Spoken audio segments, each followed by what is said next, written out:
બેસો બેસો.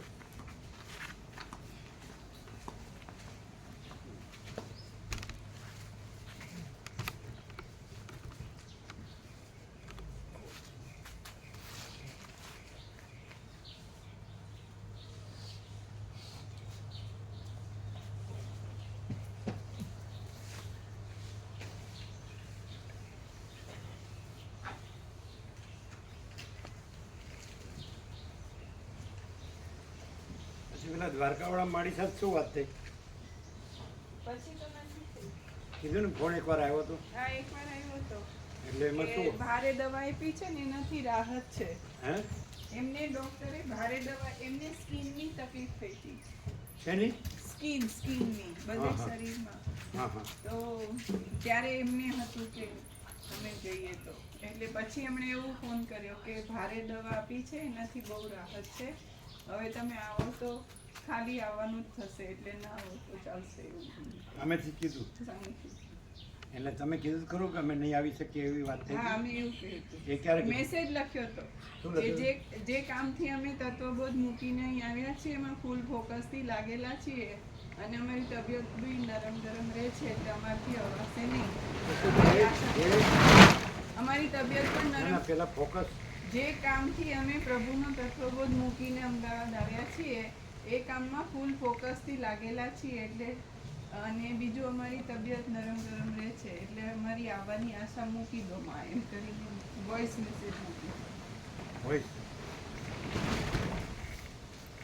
એટલે એણે સામું કીધું હવે નહીં આવો તો ચાલશે. હા, એવું પ્રભુ કહી દીધું. તમે કીધું એટલે એણે કીધું. હા, એટલે અમે એવો મેસેજ મોકલ્યો હતો, એટલે પછી કે ચિંતા કરશો નહીં, અમારી તબિયત સારી છે, ભારે દવા આપી છે. गाड़ी पे હમ? हवा से कमर है। હા બરાબર.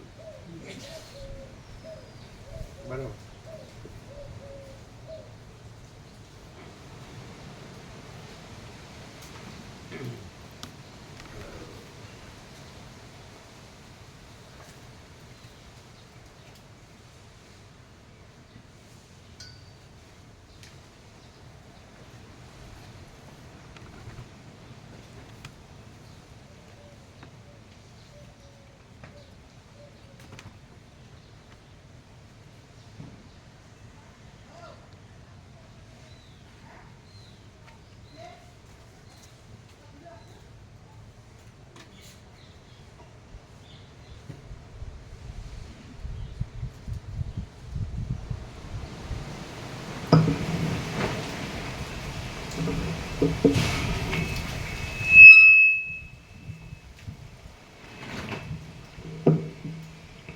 ઓમ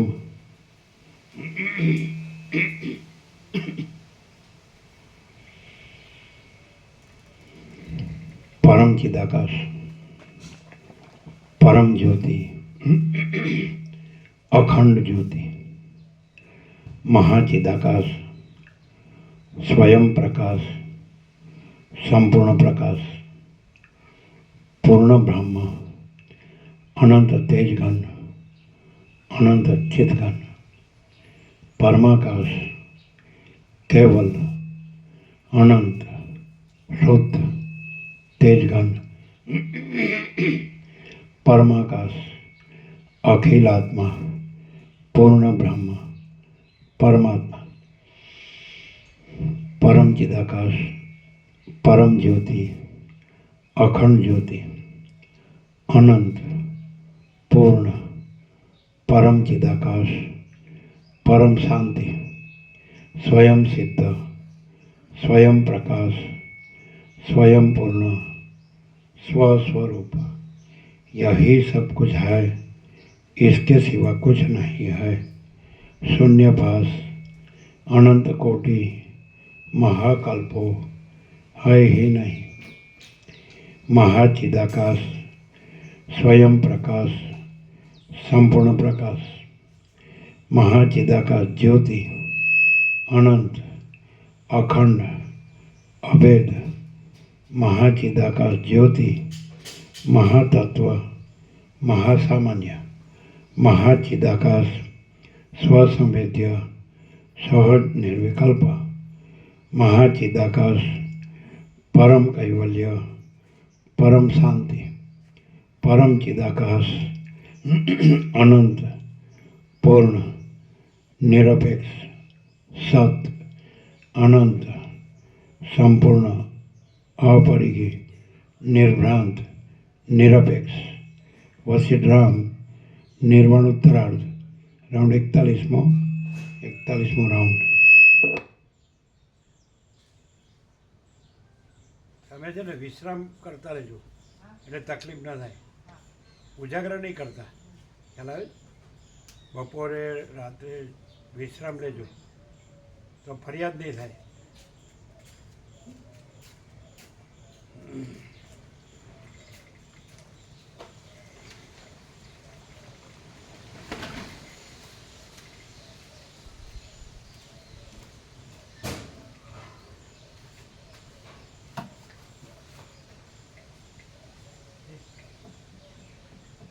ડૉક્ટરે જે કીધું હોય એ ચરી બરાબર પાડવાની, એ દવા બરાબર લેવાની અને આરામ બરાબર લેવાનો તો ફરિયાદ નહીં થાય, બરાબર? ઉજાગરો નહીં કરવાનો।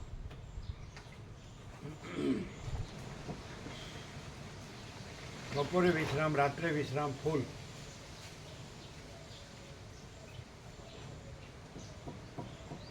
ચાલુ થયું પ્રભુ, આજે સન 2083 ચાલુ થયા છે એટલે કાલે વાત થતી હતી તો આજે જ गुड़ी पड़वो मैंने हिंदी पंचांग का जो पहला दिवस है नूतन वर्ष अभिनंदन आज है। कल बात हुई थी, अपने को मालूम नहीं था, लेकिन आज ही है। आज ये नया राउंड शुरू होगा, आज भी आज ही नया राउंड शुरू होगा। वो राउंड खत्म हो रहा है 41 में, 42 में आज ही चालू होगा ना। पाना हसे ना जी तो क्या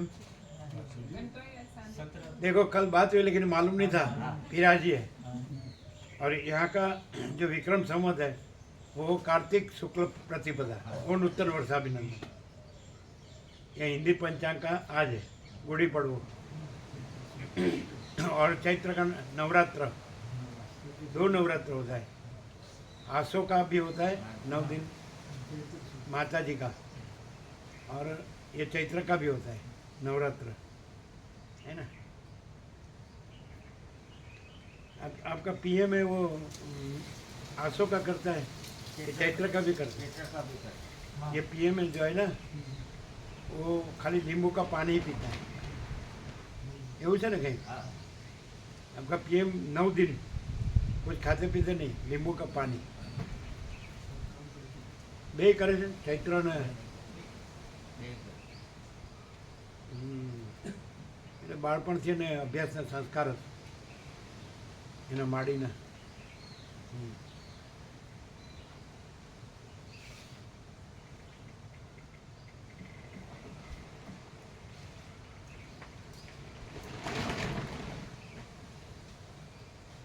અહીંયા બ્રાહ્મણને એક સિગ્નલ આવ્યો છે એમ, એટલે આ બધું ચાલે છે ને, યુદ્ધ અને હિંસા ને બધું, એટલે બધાને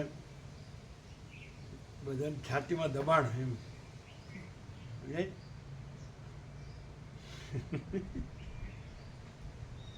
પેલા આવી ગયું તો પેલું 1.5 વર્ષ થયું ને એનું પેલું ખબર છે, કીધું તું એ?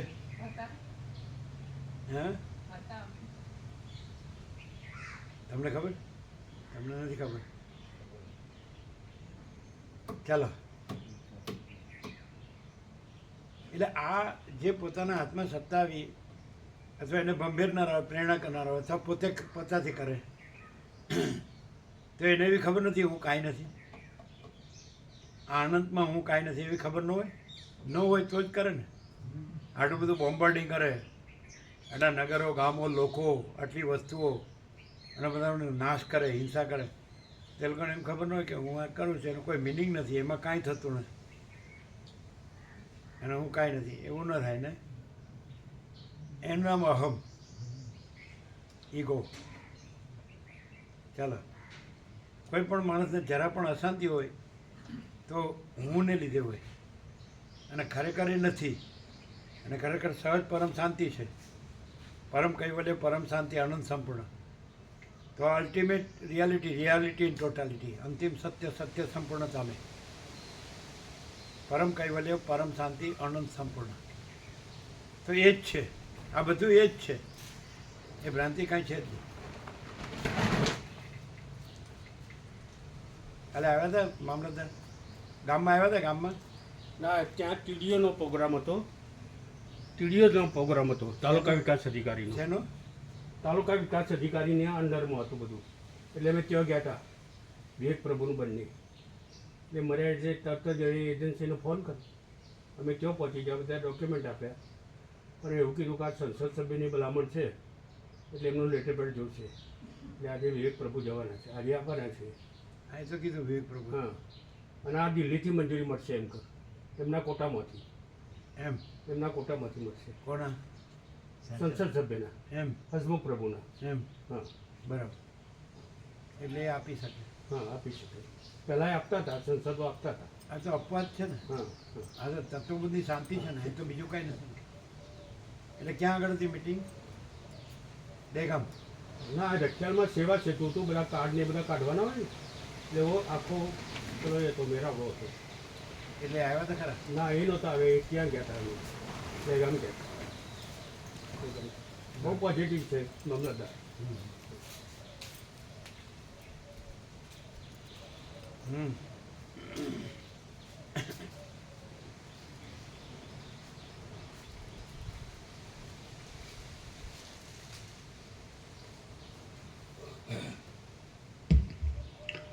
આદ્ય પરબ્રહ્મ સદગુરુ દેવ કી જય.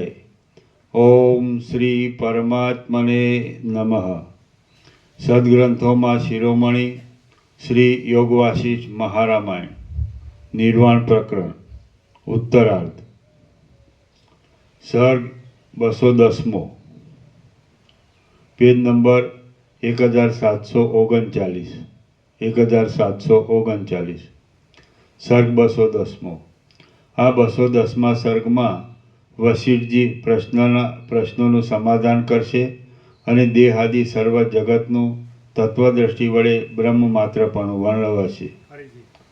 આ 210મા સર્ગમાં વશિષ્ઠજી પ્રશ્નોનું સમાધાન કરશે અને દેહાદિ સર્વ જગતનું તત્વદ્રષ્ટિ વડે બ્રહ્મ માત્રપણું વર્ણવશે. સર્વ જગત બ્રહ્મરૂપ છે. વશિષ્ઠ બોલ્યા, સેંકડો ધ્યાન કરનારાઓએ પોતાના ધ્યાનના બળથી અક્ષય પૂર્ણચંદ્રના પ્રકાશરૂપ ફળ પ્રાપ્ત કર્યા છતાં, ચંદ્રબાવત મેળવ્યા છતાં પણ આકાશ સેંકડો ચંદ્રો વડે વ્યાપ્ત નથી થઈ જતું, તે વિશે મારું આ કહેવું તમે સાંભળો. ચંદ્રબિંબનું ધ્યાન કરનારા પુરુષો ચંદ્રભાવના ઘણા દ્રઢ ધ્યાન બળથી બીજા સર્વભાવનું વિસ્મરણ થઈ જતાં પોતાના પ્રાપ્તવ્ય વિષયને મેળવે છે અને ચંદ્રભાવને પ્રાપ્ત થઈ જાય છે. પરંતુ તેઓ આ જ આકાશને પ્રાપ્ત થાય છે અને આ જ ચંદ્રનો આશ્રય કરી રહે છે એવું પરંતુ તેઓ આ જ આકાશને પ્રાપ્ત થાય છે અને આ જ ચંદ્રનો આશ્રય કરી રહે છે એવું નથી. કેમ કે બીજાના સંકલ્પનગરને બીજો શી રીતે પ્રાપ્ત થાય તે તમે કહો.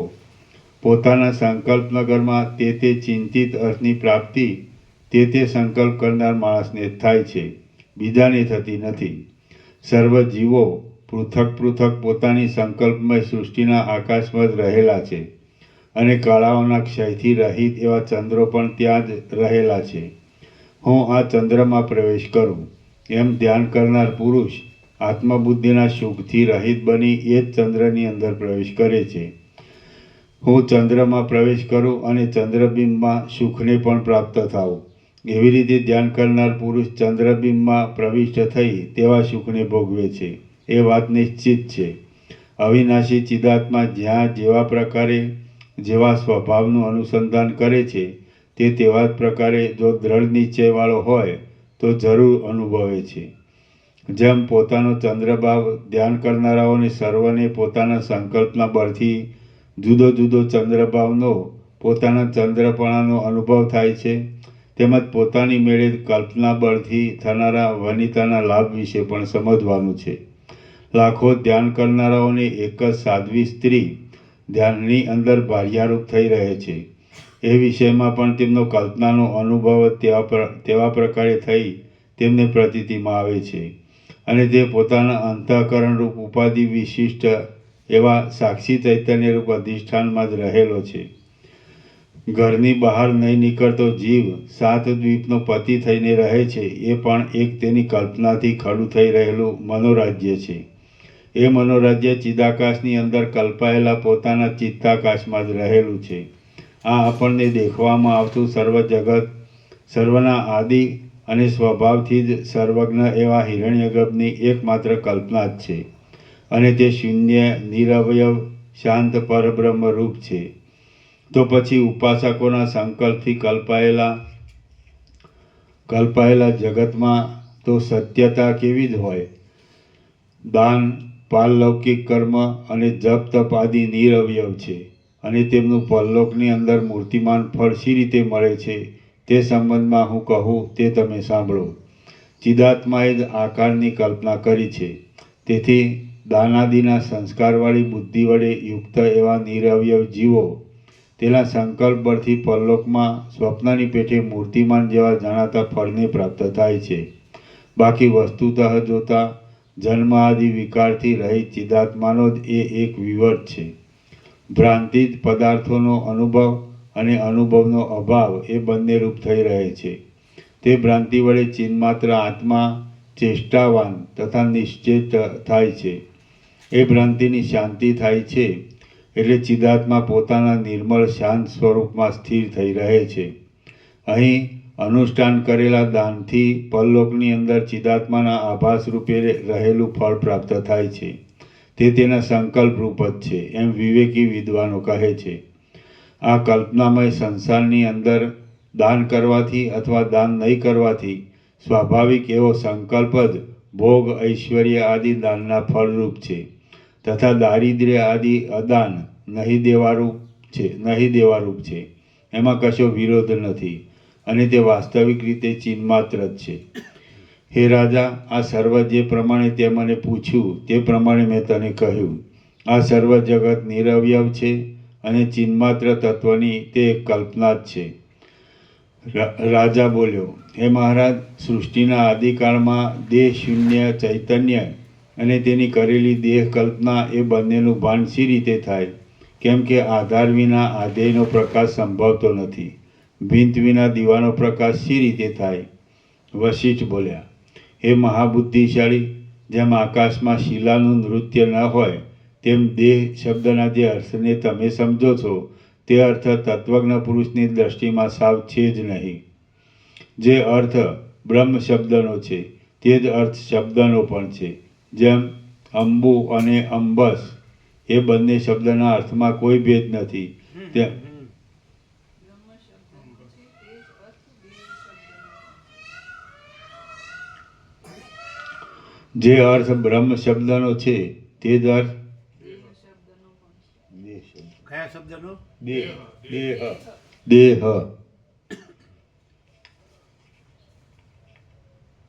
દેહ અગર તો સંકલ્પ લખો તો પણ ચાલે. તે જ સંકલ્પ શબ્દનો અર્થ છે. એટલે સંકલ્પ જ દેહ બને છે. એટલે સંકલ્પ.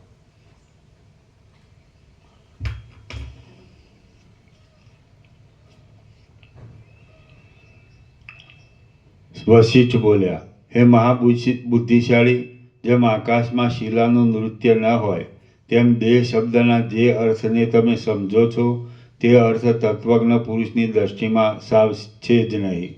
જે અર્થ બ્રહ્મ શબ્દનો છે તે જ અર્થ સંકલ્પ શબ્દનો પણ છે. જેમ અંબુ અને અંબસ એ બંને શબ્દના અર્થમાં કાંઈ ભેદ નથી તેમ બ્રહ્મ શબ્દના અને દેહ શબ્દના અર્થમાં કશો ભેદ નથી. સ્વપ્નની પેઠે પ્રતીતિમાં આવતો આ દેહ બ્રહ્મરૂપ છે. હું જે સ્વપ્નનું દ્રષ્ટાંત આપું છું તે તમને જ્ઞાન થવા માટે એક પ્રકારની યુક્તિ છે. બાકી સ્વપ્નનું પણ સર્વ અંશે સાદ્રશ્ય ન સમજવું, પરંતુ સ્વપ્ન એ એક તમારો અનુભૂત વિષય છે એટલે તેના દ્રષ્ટાંતથી તમને બરાબર જ્ઞાન થાય તે માટે તેમ કહેલું છે. બાકી ચિદાત્મા વડે પ્રકાશથી એવી આ સૃષ્ટિનું સ્વપ્નરૂપી બાધિત અર્થ સાથે સાદ્રશ્ય નથી. વસ્તુતઃ જોતા દેહ જ ક્યાં છે અને સ્વપ્નની ભ્રાંતિ પણ ક્યાં છે? પરંતુ પ્રબુદ્ધ પુરુષનું સ્વપ્નના જેવો જ અનુભવમાં આવતો એવો આ ભ્રમ સ્વપ્નના દ્રષ્ટાંતથી અવિવેકીનું પણ સમજવામાં આવે તેટલા માટે તેમ કહેવામાં આવે છે. તત્વદર્શીમાં તો જાગ્રત પણ નથી, સ્વપ્ન પણ નથી, સુષુપ્તિ પણ નથી, તેમ બીજું પણ કાંઈ નથી. પરંતુ આ જે કંઈ અનિર્વચનીય ભાન થાય છે તે નિર્વિકલ્પ ચિદાકાશ રૂપ છે. તેને તુરીય પદ વડે ઓળખવામાં આવે છે તથા તેની પ્રાપ્તિમાં સર્વ પુરુષોની સીમા આવે છે તથા તેની પ્રાપ્તિમાં સર્વ પુરુષાર્થોની સીમા આવે છે. આ જે હમણાં આપણને ભાસે છે તે છે જ નહીં, તેમજ પ્રથમ જે ભાસતું હતું તે પણ નથી. જેવી રીતે કોઈ પણ પ્રકારે જાગ્રત તથા સ્વપ્ન આદિની સ્થિતિ જ ન હોય તેવા પ્રકારે અતિ સ્વચ્છ એક પરબ્રહ્મ જ છે. જે કાંઈ આ દ્વૈત અદ્વૈત ભાસે છે તે સર્વ ચક્ષુ આદિ ઇન્દ્રિય દ્વારા એક પ્રદેશમાંથી બીજા પ્રદેશમાં ગતિ કરતા આત્માના વચમાં રહેલા નિર્વિષય સ્વરૂપથી ભિન્ન નથી, પણ તદ્રુપ જ છે. વિવેકી તત્વજ્ઞ પુરુષની દ્રષ્ટિમાં તો જે કાંઈ આ સ્વપ્ન તુલ્ય દ્વૈત અદ્વૈત તથા ગુણ શુભ અશુભ પ્રતીતિમાં આવે છે તે ચિન્મય છે અને તેની નિરાવરણ ચિદાકાશની જ ઉપમા આપી શકાય છે. શૂન્ય પદાર્થોનો અનુભવ, ભાન, અભાવ, દ્વૈત, એકતા, સત અને અસત એ સર્વથી પર એવા ચિદાકાશ રૂપ છે. આ જગત પૂર્ણ એવા ચિદાકાશમાંથી પૂર્ણ રૂપે જ પ્રસરે છે અને તે પૂર્ણ રૂપે જ રહેલું છે. વસ્તુતઃ જોઈએ તો એ જગત થયું જ નથી અને વ્યવહારિક દ્રષ્ટિથી જોતાં તેનું સાવ ભાન નથી થતું તેમ પણ નથી.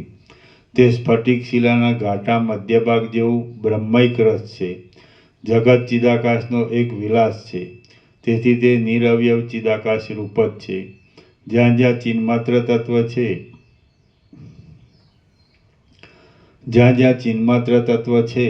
ત્યાં ત્યાં જગતની સ્થિતિ થવી સંભવે છે. ચિદાકાશ સર્વત્ર છે અને આ સર્વદ્રશ્ય જગતરૂપ છે. જો કે તે જગત શબ્દ વડે ઓળખાય છે તો પણ સર્વ શાંત પરબ્રહ્મ રૂપ જ છે. ચિદાકાશના સંકલ્પ નગરના આકારે ખડું થઈ રહેલું આ જગત વ્યવહાર દ્રષ્ટિમાં યથાસ્થિત રહેલું જોવામાં આવે છે, પરંતુ તે નિર્વિકાર પરબ્રહ્મ રૂપ છે. અહીં બીજી યુક્તિનો અસંભવ છે, તેથી જ આ યુક્તિ ઉત્તમ છે. પુરુષાર્થને ઈચ્છનારા શ્રોતાઓ પાસે યુક્તિ અને અનુભવથી રહિત એવી વાત શોભા આપતી નથી. સત હો કિંવા અસત હો, પરંતુ લોકમાં અને વેદ આદિ શાસ્ત્રોમાં જે સિદ્ધ છે તે વાત જ સિદ્ધરૂપ છે. પોતાના મનમાં આ વાત સમજી લેવાની છે. બાકી જે કાંઈ સિદ્ધ છે તેનો ત્યાગ કોઈ દિવસ થઈ શકતો નથી. પ્રથમ બ્રહ્મરૂપે નહીં સમજાયેલું જગત તેનું વાસ્તવિક સ્વરૂપ ઓળખવામાં આવતા બ્રહ્મભાવને પ્રાપ્ત થઈ જાય છે, બ્રહ્મરૂપ જણાય છે અને તે યથાસ્થિતપણે રહ્યા છતાં ચરમ સાક્ષાત્કારરૂપ વૃત્તિની સાથે લય પામી જાય છે. મેં અહીં કહેલા આ ન્યાય પ્રમાણે જીવનમુક્ત સહિત લોક, વેદાદિ, શાસ્ત્ર સર્વ સિદ્ધ થાય છે. માટે એ ન્યાયનો અહીં સ્વીકાર કરવો ઉચિત છે. આત્મરૂપ છતાં તેવા રૂપે નહીં સમજાયેલું આ સંસારરૂપી અસ્વસ્થ વૃક્ષ જો તેનું વાસ્તવિક સ્વરૂપ સમજવામાં આવે તો ચિદાકાશ જ છે. તે જ હું છું, તે જ ત્રણેય લોકરૂપ છે અને તે જ બંધરૂપ છે તથા મોક્ષરૂપ છે એવો નિશ્ચય છે. આ દ્રશ્ય યથાસ્થિતપણે રહ્યું છે છતાં તત્વજ્ઞાન થતાં તે લઈને પ્રાપ્ત થઈ જાય છે. દ્રશ્યરૂપ નહીં રહેલા તત્વજ્ઞ પુરુષનું સ્વરૂપ વાણી આદિ વડે અવર્ણ્ય હોવાથી શિલાના જેવું નિર્વિકલ્પ જ અવશેષ રહે છે. લોકમાં જીવનમુક્ત પુરુષની અંદર તથા શાસ્ત્રમાં અને વેદમાં જે સિદ્ધ છે તે સર્વદા સિદ્ધ જ છે અને તેને લીધે વિવેકીઓને પોતાના અનુભવ વડે પણ તે જ અનુભવમાં આવે છે. સર્વ અર્થોને છોડી દઈ ઘણા લાંબા કાળ સુધી જે એક જ વસ્તુમાં દ્રઢ નિષ્ઠા રાખવામાં આવે છે તે અવશ્ય પ્રાપ્ત થાય છે.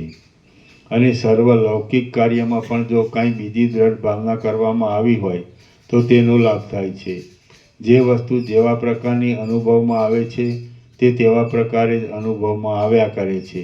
તે સત્ય હો અથવા અસત્ય હો, પરંતુ જ્યાં સુધી તેનો લાભ થતો હોય ત્યાં સુધી તે તેવા જ પ્રકારે અનુભવાય છે. હે બુદ્ધિશાળી મહાત્મા, આ ઉપર પ્રમાણે મેં તમને મહાપ્રશ્નનો વિચાર કહ્યો. આ માર્ગે તમે ગતિ કરો અને આદિ વ્યાધિથી રહિત, નિર્વિકાર તથા નિર્વ્યસન થઈ રહી તમે ઉત્કૃષ્ટ પદમાં સ્થિર થઈ રહો. શ્રી યોગ વાસિષ્ઠ મહારામાયણમાં નિર્વાણ પ્રકરણના ઉત્તરાર્ધનો મહાપ્રશ્નોત્તર વાક્ય સમાપ્ત નામનો સર્ગ 210મો સમાપ્ત.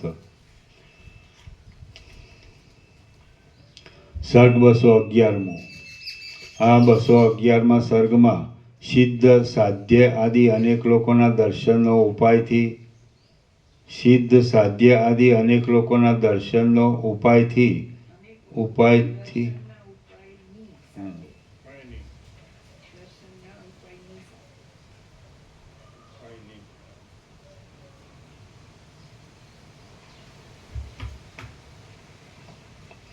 આ 211મા સર્ગમાં સિદ્ધ, સાધ્ય આદિ અનેક લોકોના દર્શનના ઉપાયની સાથે ફરીવાર સ્પષ્ટપણે સર્વ જગતની બ્રહ્મતા વિશે વર્ણન કરાશે. પરમાર્થનો ઉપદેશ. વશિષ્ઠ બોલ્યા, એ પ્રમાણે કુશદ્વીપમાં તે ઈલાવતી નગરીમાં પ્રજ્ઞપ્તિ રાજાએ આસનપૂર્વક મારું યજન કર્યું. પછી હું પણ મારું પ્રયોજન સિદ્ધ કરી સ્વર્ગલોક તરફ જવા માટે આકાશમાં ઉડ્યો.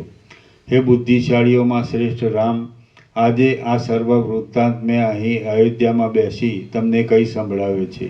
આ ઉત્તમ દ્રષ્ટિના અવલંબન વડે તમે શાંત મનવાળા અને ચિદાકાશ રૂપ થઈ રહેશો. આ સર્વ નામથી રહિત, નિર્મળ, અવર્ણ્ય, જન્મ આદિ વિકારથી રહિત, શાંત અને આદિ, મધ્ય તથા અંતથી રહિત એવા ચિદાકાશ બ્રહ્મરૂપ છે. દ્રશ્યને ચિદાત્માના એક વિવર્ત રૂપ માત્ર કહેવામાં આવે છે. પરથી પણ પર એવું પરમ તત્વ બ્રહ્મ એવા કલ્પિત નામ વડે ઓળખાય છે, પરંતુ એ પદ નામ તથા રૂપથી રહિત છે. રામ બોલ્યા, હે મહારાજ, સિદ્ધ, સાધ્ય, બ્રહ્મા, વિદ્યાચર અને દેવ ઇત્યાદિના વસ્તીવાળા લોકો શી રીતે દેખાય છે? વિદ્યાધર.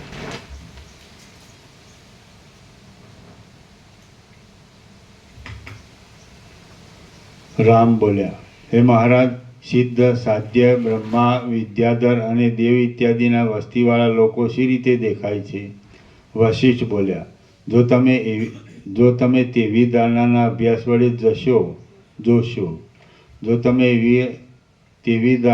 અભ્યાસ વડે જોશો તો પ્રત્યેક રાત્રિ દિવસની અંદર આગળ પાછળ, ઉપર અને નીચે સિદ્ધો, સાધ્યો, યમ, બ્રહ્મા, વિદ્યાધર અને દેવોના, બીજા પ્રાણીઓના અને અપૂર્વ મહાત્માઓના લોકો તમારા જોવામાં આવશે.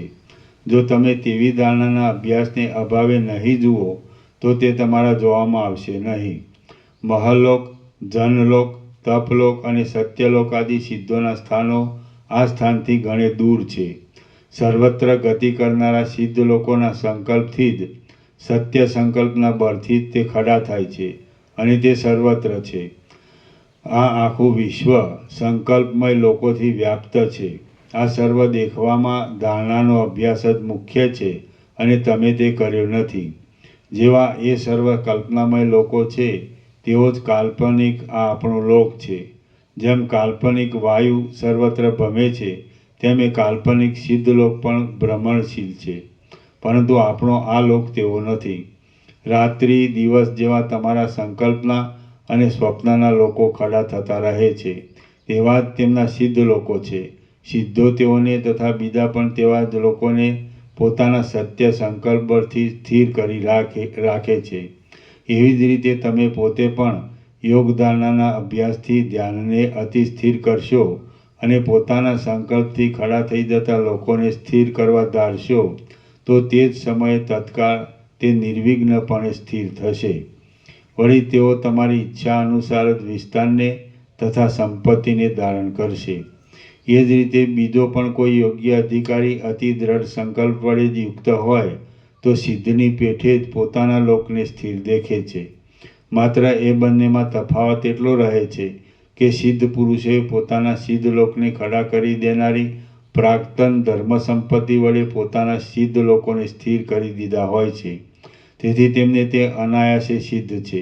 પણ જે બીજા લોકો અનિત્ય એવા હમણાંના ધારણાના અભ્યાસથી ધ્યાનની વિશ્રાંતિનો યત્ન કરે છે, તેમના એ ધ્યાન બળથી ખડા થતા લોકો ઘણા શ્રમથી અને દુઃખથી સ્થિર કરી શકાય છે. આ બધું જગત સર્વદા નિરવયવ શાંત ચિદાકાશ રૂપ છે. તે દ્રઢ સંકલ્પ વડે જેવો નિશ્ચય કરવામાં આવે છે તેવા જ પ્રકારનું ભાસે છે. બીજા પ્રકારે કદી પણ ભાસતું નથી. સંકલ્પના અભાવે તેનો કોઈ પણ પ્રકારનો જો નિશ્ચય કરવામાં ન આવ્યો હોય તો તેનું ભાન પણ થતું નથી. વળી તેમાં આ કશું છે કે નથી એવો તર્ક પણ ઉઠવો સંભવતો નથી. આ સર્વ નિર્વિકલ્પ દશામાં શૂન્ય, નિરવયવ અને પ્રતિબંધથી રહિત પરમ ચિદાકાશ રૂપ જ છે. જો દ્રશ્યને સંકલ્પ વડે માની લેવામાં આવે છે તો ચિદાકાશના તેવા સ્વભાવને લીધે તે જાણે પ્રકાશરૂપ હોય તેવું દેખાય છે. પરંતુ જો તેના સંબંધમાં તેવો દ્રઢ સંકલ્પ ન કરવામાં આવ્યો હોય તો તેમાં સ્વભાવથી ચિત્ત સત્તાની સ્ફૂર્તિની વ્યાપ્તિ પ્રકટ રૂપે દેખાતી નથી. કાર્યકારણ ભાવને લીધે કારણરૂપ બ્રહ્મની સત્તાથી કાર્યરૂપ જગતની પણ એક પ્રકારની સત્તા છે એમ માનવામાં આવતું હોય તો તે પણ અસંગત છે. કેમ કે અનંત શુદ્ધ ચિદાકાશમાંથી બીજું શું અને કેવા પ્રકારનું ઉત્પન્ન થાય? જે કાંઈ આ ઉત્પન્ન થયા જેવું ભાસે છે તે ચિદાકાશની અંદર ચિદાકાશ પોતે જ રહેલું છે. એ નિર્વિકાર નિરાકાર તત્વની અંદર વળી દ્વૈત એકત્વ આદિની કલ્પના કેવી હોય? સ્વપ્નમાં જેમ ચિદાકાશના જ પર્વતરૂપ બની જાય છે, સ્વપ્નમાં જેમ ચિદાકાશ જ પર્વતરૂપ બની જાય છે છતાં નિર્વિકાર રહે છે, તેમ આ નિર્વિકાર પરબ્રહ્મ જગતના આકારે વિવત રૂપે દેખાય છે. છતાં તે જેવું સૃષ્ટિના પૂર્વકાળમાં હતું તેવું જ હમણાં પણ છે. સંકલ્પની અંદર ચિત્ત જ આકારને કલ્પી લઈ પર્વતના રૂપે ઉદય પામે છે. બાકી વસ્તુતઃ જોતા તે પર્વત પણ નથી અને ચિદાભાસ પણ નથી.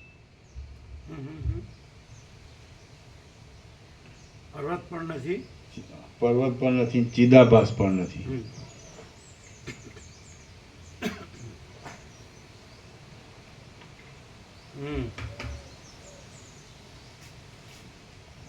સંકલ્પની અંદર ચિત્ત જ આકારને કલ્પી લઈ પર્વતના રૂપે ઉદય પામે છે.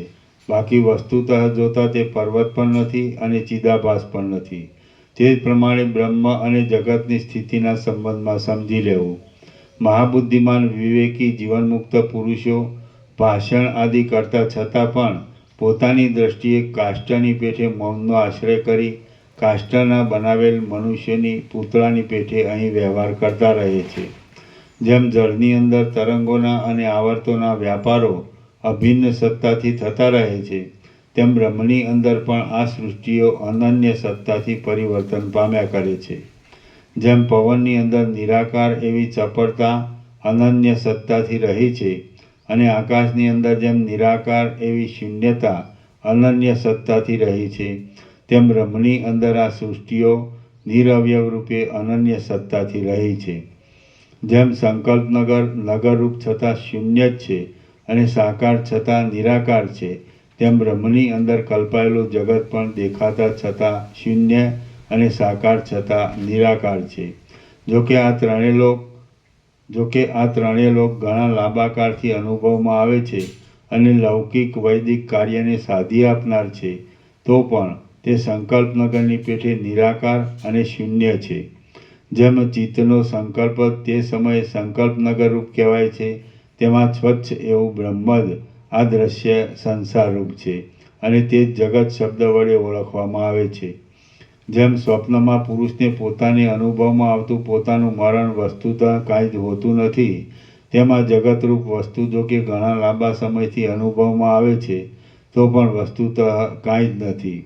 જેમ પુરુષને સ્વપ્નની અંદર પોતે મરી ગયા પછી પોતાનો દાહ જોવામાં આવે છે અને તે સાવ મિથ્યા છતાં તે સમયે સત્ય જેવો ભાસે છે, તેમ પરબ્રહ્મની અંદર આ જગત પણ અસત્ય છતાં બ્રહ્મને લીધે સત્ય જેવું ભાસે છે.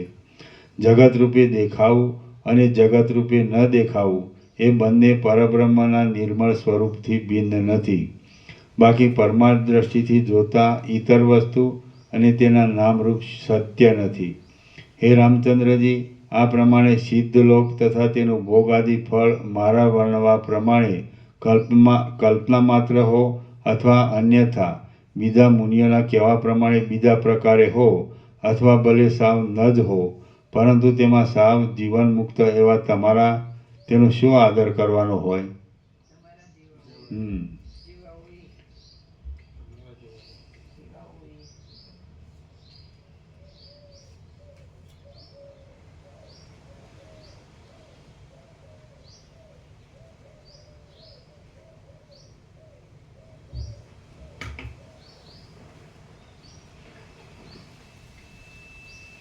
હે રામચંદ્રજી, આ પ્રમાણે સિદ્ધ લોક તથા તેનું ભોગાદિ ફળ મારા વર્ણવા પ્રમાણે કલ્પના માત્ર હો અથવા અન્યથા બીજા મુનિઓના કહેવા પ્રમાણે બીજા પ્રકારે હો અથવા ભલે સાવ ન જ હો, પરંતુ તેમાં સાવ જીવન મુક્ત એવા તમારા જેવાઓએ તેનો શું આદર કરવાનો હોય? તમે સિદ્ધિ આદિ ફળમાં પુરુષાર્થપણાની બુદ્ધિને છોડી દો, કેમ કે બ્રહ્મતત્વને તમે સારી રીતે જાણેલું છે. હવે આ માયા માત્ર એવા સિદ્ધ લોકોના જ વૈભવ સંબંધી જ્ઞાનના શ્રમ વડે તમને શું પ્રયોજન છે? શ્રી યોગ વાસિષ્ઠ મહારામાયણમાં નિર્વાણ પ્રકરણના ઉત્તરાર્ધનો પરમાર્થોપદેશ નામનો સર્ગ 211મો સમાપ્ત. સર્ગ 212મો. આ 212મા સર્ગમાં બ્રહ્મમાં અહમભાવની કલ્પના જ પરમેષ્ઠી રૂપ છે અને આ ત્રણેય લોક તેના જ સંકલ્પરૂપ હોવાથી બ્રહ્મરૂપ છે એ વિશે વર્ણન કરાશે. બ્રહ્મમાં અહમભાવની કલ્પના. વશિષ્ઠ બોલ્યા, ચિદાકાશ પોતે જ પ્રથમ પોતાના ચિત્ત સત્તાના બળથી જાણે પોતામાં અહંકારનો અધ્યાસ કલ્પી લેતું હોય તેવું બને છે. તે જ હિરણ્યગર્ભ છે અને તેની અંદર આ સર્વ જગત રહેલું છે. એ પ્રમાણે વિચાર કરતા વસ્તુતઃ બ્રહ્મા પણ નથી, જગત ઉત્પન્ન પણ થયું નથી અને વિદ્યમાન પણ નથી, પરંતુ જન્મ આદિ વિકારથી રહિત પરબ્રહ્મ જ પૂર્વની પેઠે યથાસ્થિતપણે રહેલ છે. જોકે અનુભવમાં તો જગતનું રૂપ ભાસે છે, પરંતુ તે અવાસ્તવ છે, ઝાંઝવાના જળની પેઠે મિથ્યા છે અને દેખાતા છતાં અસત્ય છે. માટે ઠેઠ પ્રથમથી જ આ સર્વશૂન્ય નવી ભ્રાંતિનો ઉદય થયો છે. વસ્તુતઃ તો ભ્રાંતિ ક્યાંથી હોય અને કેવી હોય? સર્વ નિર્વિકાર બ્રહ્મરૂપ જ છે. જગત એ એક બ્રહ્મરૂપી જળના આવર્તરૂપ છે. તેમાં વળી દ્વિત્વ એકત્વ કેવું હોય? ચક્રીનો અને જળનો ભેદ કેવો હોય?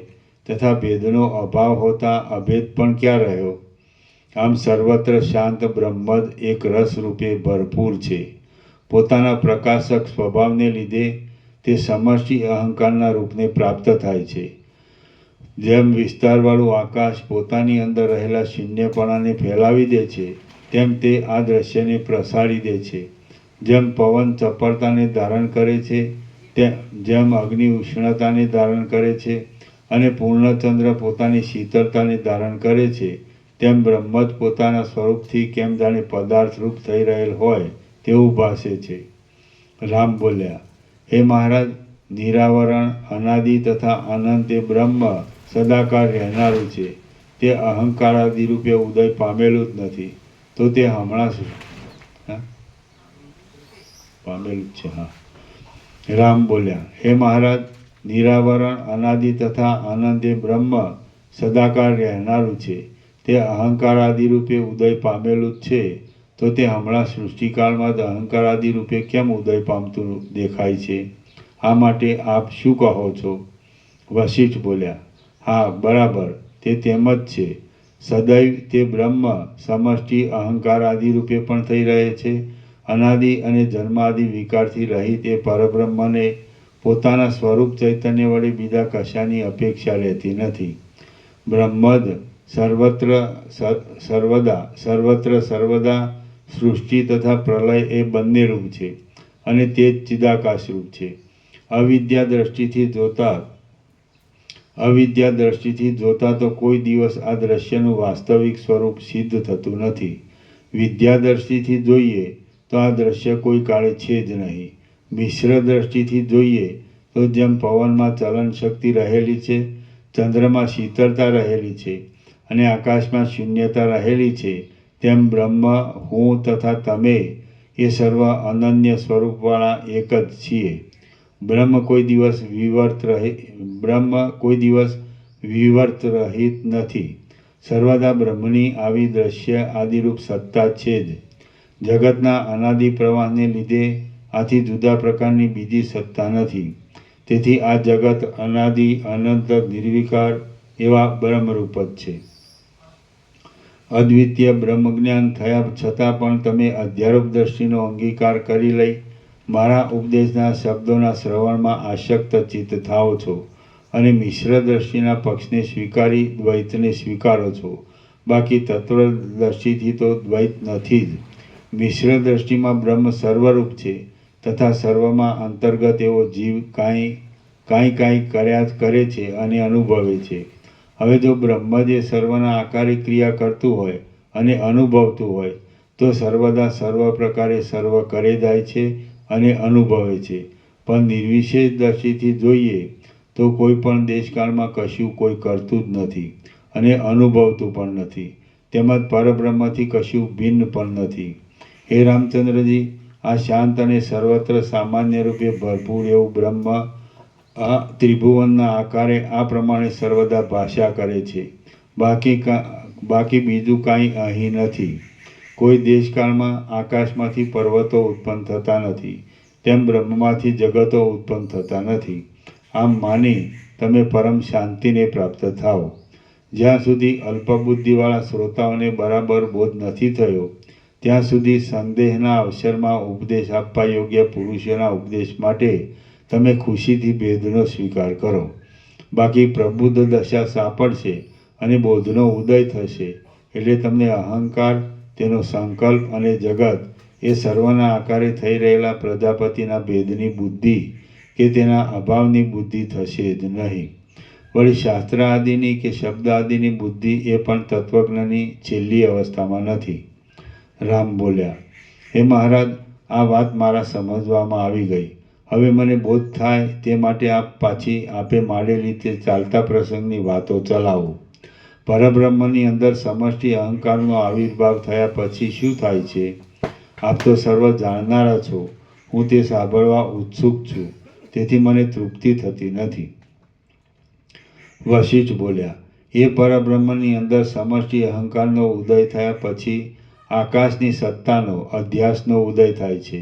ત્યાર પછી દિશાઓની સત્તા, કાળ સત્તા અને ભેદ સત્તા ઉદય પામે છે.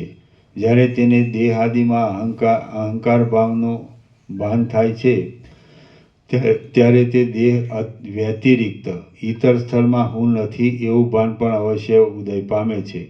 આ દેશકૃત પરિચ્છેદ અને વસ્તુકૃત પરિચ્છેદ ઇત્યાદિ રૂપે પોતાનો આત્મા જ વિના ક્રમે દ્વૈત રૂપ થઈ જાય છે અને નાના પ્રકારે પ્રતીતિમાં આવે છે. તે સમયે પ્રથમ તો માત્ર આકાશ જ હોય છે, તો પણ પછીથી ઉપર કહેલ આકાશરૂપ જ છે એવી પદાર્થભેદની સત્તાના વાચક શબ્દોનો અધ્યાસ ખડો થઈ જાય છે. આકાશ તન્માત્રાને, શબ્દ તન્માત્રાને અનુભવનાર નિરાકાર અહંભાવ, સમષ્ટિ અહંકાર, દિશાકાળ આદિની કલ્પનારૂપ થઈ જાય છે. એટલે પ્રકાશરૂપ અને જ્ઞાન સ્વરૂપ બ્રહ્મ તત્વ જ દ્રશ્યના નામથી ભાસે છે. જોકે એ નિર્બાધપણે બ્રહ્મરૂપ છે તો પણ કેમ જાણે દ્રશ્યરૂપ હોય તેમ તેનું ભાન થાય છે. જન્મ આદિ વિકારથી રહિત, એક, શાંત અને આદિ મધ્ય તથા અંતથી જગતભાવ આદિથી સાવ શૂન્ય છે. તે પોતામાં જીવભાવની કલ્પનાને જાણે આરોપી લેતું હોય તેવું બની જાય છે અને નિરાવરણ એવા પોતાના જીવ સાક્ષીરૂપી આકાશની અંદર આ વિસ્તારવાળા દ્રશ્યને દેખે છે. તે જોકે પોતાના આત્મ સ્વરૂપથી અભિન્ન છે તો પણ તત્વજ્ઞાનનો ઉદય થતાં સુધી તેને તે ભિન્ન રૂપે દ્રશ્ય રૂપે જુએ છે. શ્રી યોગ વાસિષ્ઠ મહારામાયણમાં નિર્વાણ પ્રકરણના ઉત્તરાર્ધનો બ્રહ્મમાં અહમભાવની કલ્પના નામનો સર્ગ 212મો સમાપ્ત. સર્ગ 213મો. આ 213મા સર્ગમાં સર્વ બ્રહ્મરૂપ છે એવો નિશ્ચય બતાવનારો રામ વશિષ્ઠનો પૂર્વ સંવાદ ગુરુ શિષ્યની આખ્યાયિકા રૂપે વર્ણવવામાં આવશે. સર્વ બ્રહ્મ સ્વરૂપ છે. વશિષ્ઠ બોલ્યા, હે શત્રુનો નાશ કરનાર રામચંદ્રજી, તમે મને જે હમણાં જગત તત્વ, આત્મતત્વ આદિ પૂછો છો તે જ તમે પૂર્વકાળમાં, પૂર્વ જન્માંતરમાં મને પૂછ્યું હતું. તે વખતે આપણો બંનેનો હમણાંની પેઠે જ ગુરુ શિષ્ય ભાવ હતો. કોઈ એક પૂર્વકલ્પમાં તે જગત અને તેની અંદર તમે રામ, હું વશિષ્ઠ ઇત્યાદિ, તમારો વૈરાગ્ય, મારું આવવું અને તમારો પ્રશ્ન વગેરે આ ચિદાત્માની પ્રતિભા કોઈ વનની અંદર ગુરુ શિષ્ય રૂપે હમણાંની પેઠે જ ઉદય પામી હતી. ત્યાં તે સમયે હું ગુરુરૂપ થયો હતો અને તમે શિષ્યરૂપ થયા હતા. તમે મારી પાસે શિષ્ય રૂપે બેઠા હતા અને વિશાળ તથા ધીર બુદ્ધિવાળા હતા. તે સમયે તમે મને નીચે પ્રમાણે પૂછ્યું હતું. શિષ્ય બોલ્યો, હે મહારાજ, આ સર્વ જગતના સંબંધમાં મારો એક આ અતિશય સંશય છે, તેને આપ નિવૃત્ત કરો. મહાકલ્પમાં, મહાપ્રલયમાં શી વસ્તુ નાશ પામે છે અને શી વસ્તુ નાશ પામતી નથી? ગુરુ બોલ્યા, હે પુત્ર, જેમ સુષુપ્તિ અવસ્થાને પ્રાપ્ત થયેલા પુરુષનું સ્વપ્નનગર એક સાક્ષી ચૈતન્ય વિના નિશેષપણે નાશને પ્રાપ્ત થઈ જાય છે, તેમાં સર્વ દ્રશ્ય પ્રલયકાળમાં તત્કાળ નાશને પ્રાપ્ત થાય છે. પૃથ્વી, પર્વતો તથા 10 દિશાઓ નિર્વિશેષપણાથી એક સરખી જ રીતે પ્રલયકાળમાં નાશ પામી જાય છે અને ક્રિયા, કાળ કે ક્રમ એ કશું પણ અવશેષ રહેતું નથી. સર્વ પ્રાણીઓ નષ્ટ થઈ જાય છે અને સર્વ જગતના આભાસ સહિત એવું આકાશ અવ્યાકૃતમાં લીન થઈ ગયેલું હોવાથી પ્રલયકાળે ભોગતાના અસંભવને લીધે નાશને પ્રાપ્ત થાય છે. કારણોના પણ કારણરૂપ એવા બ્રહ્મા, વિષ્ણુ, ઇન્દ્ર, રુદ્ર આદિનું નામ પણ મહાપ્રલયમાં અવશિષ્ટ રહેતું નથી. અવિનાશી ચિદ વસ્તુનો સૃષ્ટિરૂપી વિવર્ત નષ્ટ પામે છે એટલે એકમાત્ર ચિદાકાશ જ શેષ રહે છે એમ અનુમાન કરી શકાય છે. કેમ કે પોતાની અંદર આરોપિત સૃષ્ટિના અનુભવના હેતુરૂપ ચિદાત્મા વડે જ સર્વ પ્રપંચ શૂન્ય પ્રલયકાળનું શેષપણું સિદ્ધ થાય છે. શિષ્ય બોલ્યો, જે અસત વસ્તુ છે પ્રલયકાળનું પ્રલયકાળનું શેષપણું સિદ્ધ થાય છે. વિશેષપણું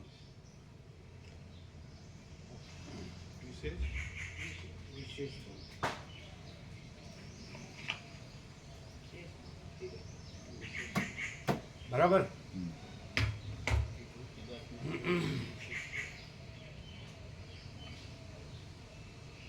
અવિનાશી ચિદ વસ્તુનો સૃષ્ટિરૂપી વિવર્ત નષ્ટ પામે છે એટલે એકમાત્ર ચિદાકાશ જ શેષ રહે છે એમ અનુમાન કરી શકાય છે.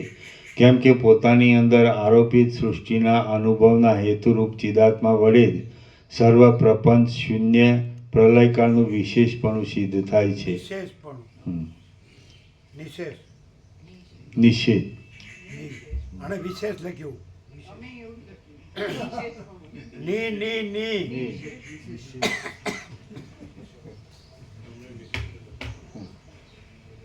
ચિદાકાશનું શેષપણું અને પ્રલયનું નિશેષપણું. વિશેષપણ. તમે વિશેષ લખ્યું. અમે વિશેષ. ની ની નીની.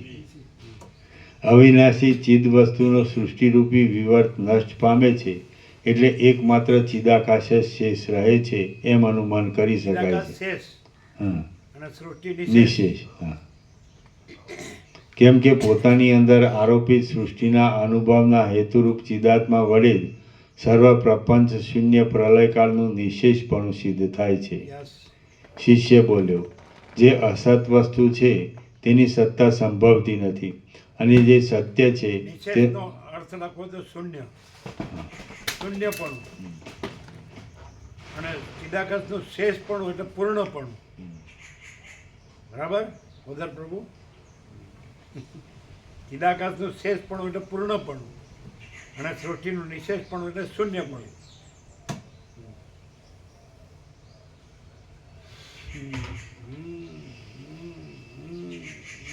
શિષ્ય બોલ્યો, જે અસત વસ્તુ છે તેની સત્તા સંભવતી નથી અને જે સત્ય છે તેનો નાશ સંભવતો નથી. તો પછી વિસ્તારવાળું હોય એ પ્રકારે દેખાતું આ વિદ્યમાન જગત ક્યાં ચાલ્યું જાય છે? ગુરુ બોલ્યા, હે પુત્ર, આ તારું કહેવું યોગ્ય નથી. કેમ કે આ જગત તો નાશ પામે જ છે તેથી તે નથી જ એમ જણાય છે. કેમ કે અસત પદાર્થની સત્તા અને સત્ય વસ્તુનો નાશ કોઈ કાળે થતો જ નથી. હે વત્સ, જે કાંઈ વસ્તુતઃ છે તે કોઈ દેશકાળમાં અસત્ય થતું નથી, તો પછી તેની સત્તા કેમ અસત્યતાને ધારણ કરે? ઝાઝવાનું જળ ક્યાં રહ્યું છે? બે ચંદ્રમાની ભ્રાંતિ ક્યાં વાસ્તવિક છે? આકાશમાં ભ્રાંતિને લીધે દેખાતા મોવાળા જેવા આકારો ક્યાં વાસ્તવ છે?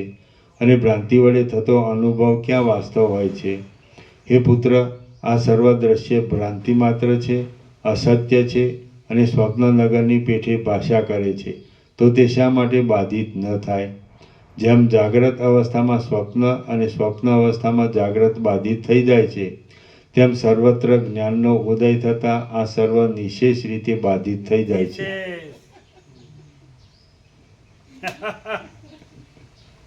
એમ છે ત્યારે જેમ જાગ્રત અવસ્થામાં સ્વપ્ન અને સ્વપ્ન અવસ્થામાં જાગ્રત બાધિત થઈ જાય છે, તેમ સર્વત્ર જ્ઞાનનો ઉદય થતાં આ સર્વ નિશેષ રીતે બાધિત થઈ જાય છે. જેમ સ્વપ્નનગર જાગ્રતમાં બાધિત થઈ જતાં કોણ જાણે ક્યાંય ચાલ્યું જાય છે તે હું જાણતો નથી, તેમ જગતરૂપી આ દ્રશ્ય જ્ઞાન વડે બાધિત થઈ જતાં તરત જ તે ક્યાં જતું રહે છે એ પણ હું જાણી શકતો નથી. શિષ્ય બોલ્યો, હે મહારાજ, જો દ્રશ્ય નથી તો પછી દ્રશ્યના આકારે શી વસ્તુ ભાસે છે? અને પાછો બોધ થયા બાદ તેવી વસ્તુ કેમ નથી ભાસતી? કઈ વસ્તુનું એ રૂપ છે? વિશાળ આકારવાળા ચિદાકાશનું કે કોઈ બીજાનું? ગુરુ બોલ્યા, હે પુત્ર, આ સ્વચ્છ ચિદાકાશ જ છીપ જેમ પોતાના ચકચકિતપણાથી રૂપાના આકારે સ્ફુરે છે, તેમ પોતાની સત્તાના બળથી જે કાંઈ વિવર્તના આકારે સ્ફુરે છે તે જ જગતના નામે ભાસે છે. બાકી જગત કાંઈ બીજી વસ્તુ નથી.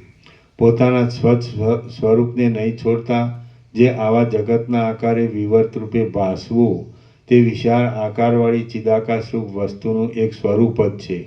જેમ એક જ અવયવીનું સ્વરૂપ શ્વેત અને કૃષ્ણ એ બંને વર્ણ વડે યુક્ત હોય છે, તેમ પરમાત્માનું પોતાનું આ ચિદાકાશરૂપ શરીર જ સૃષ્ટિ અને પ્રલય એ બંને રૂપ થઈ રહેલું છે. વસ્તુતઃ તેનું સ્વરૂપ પરમાત્માના વિવર્તનું પ્રસરવું અને શરીર છે સ્વરૂપ, ચિદાકાશનું શરીર નહીં, સ્વરૂપ પરમાત્માનું.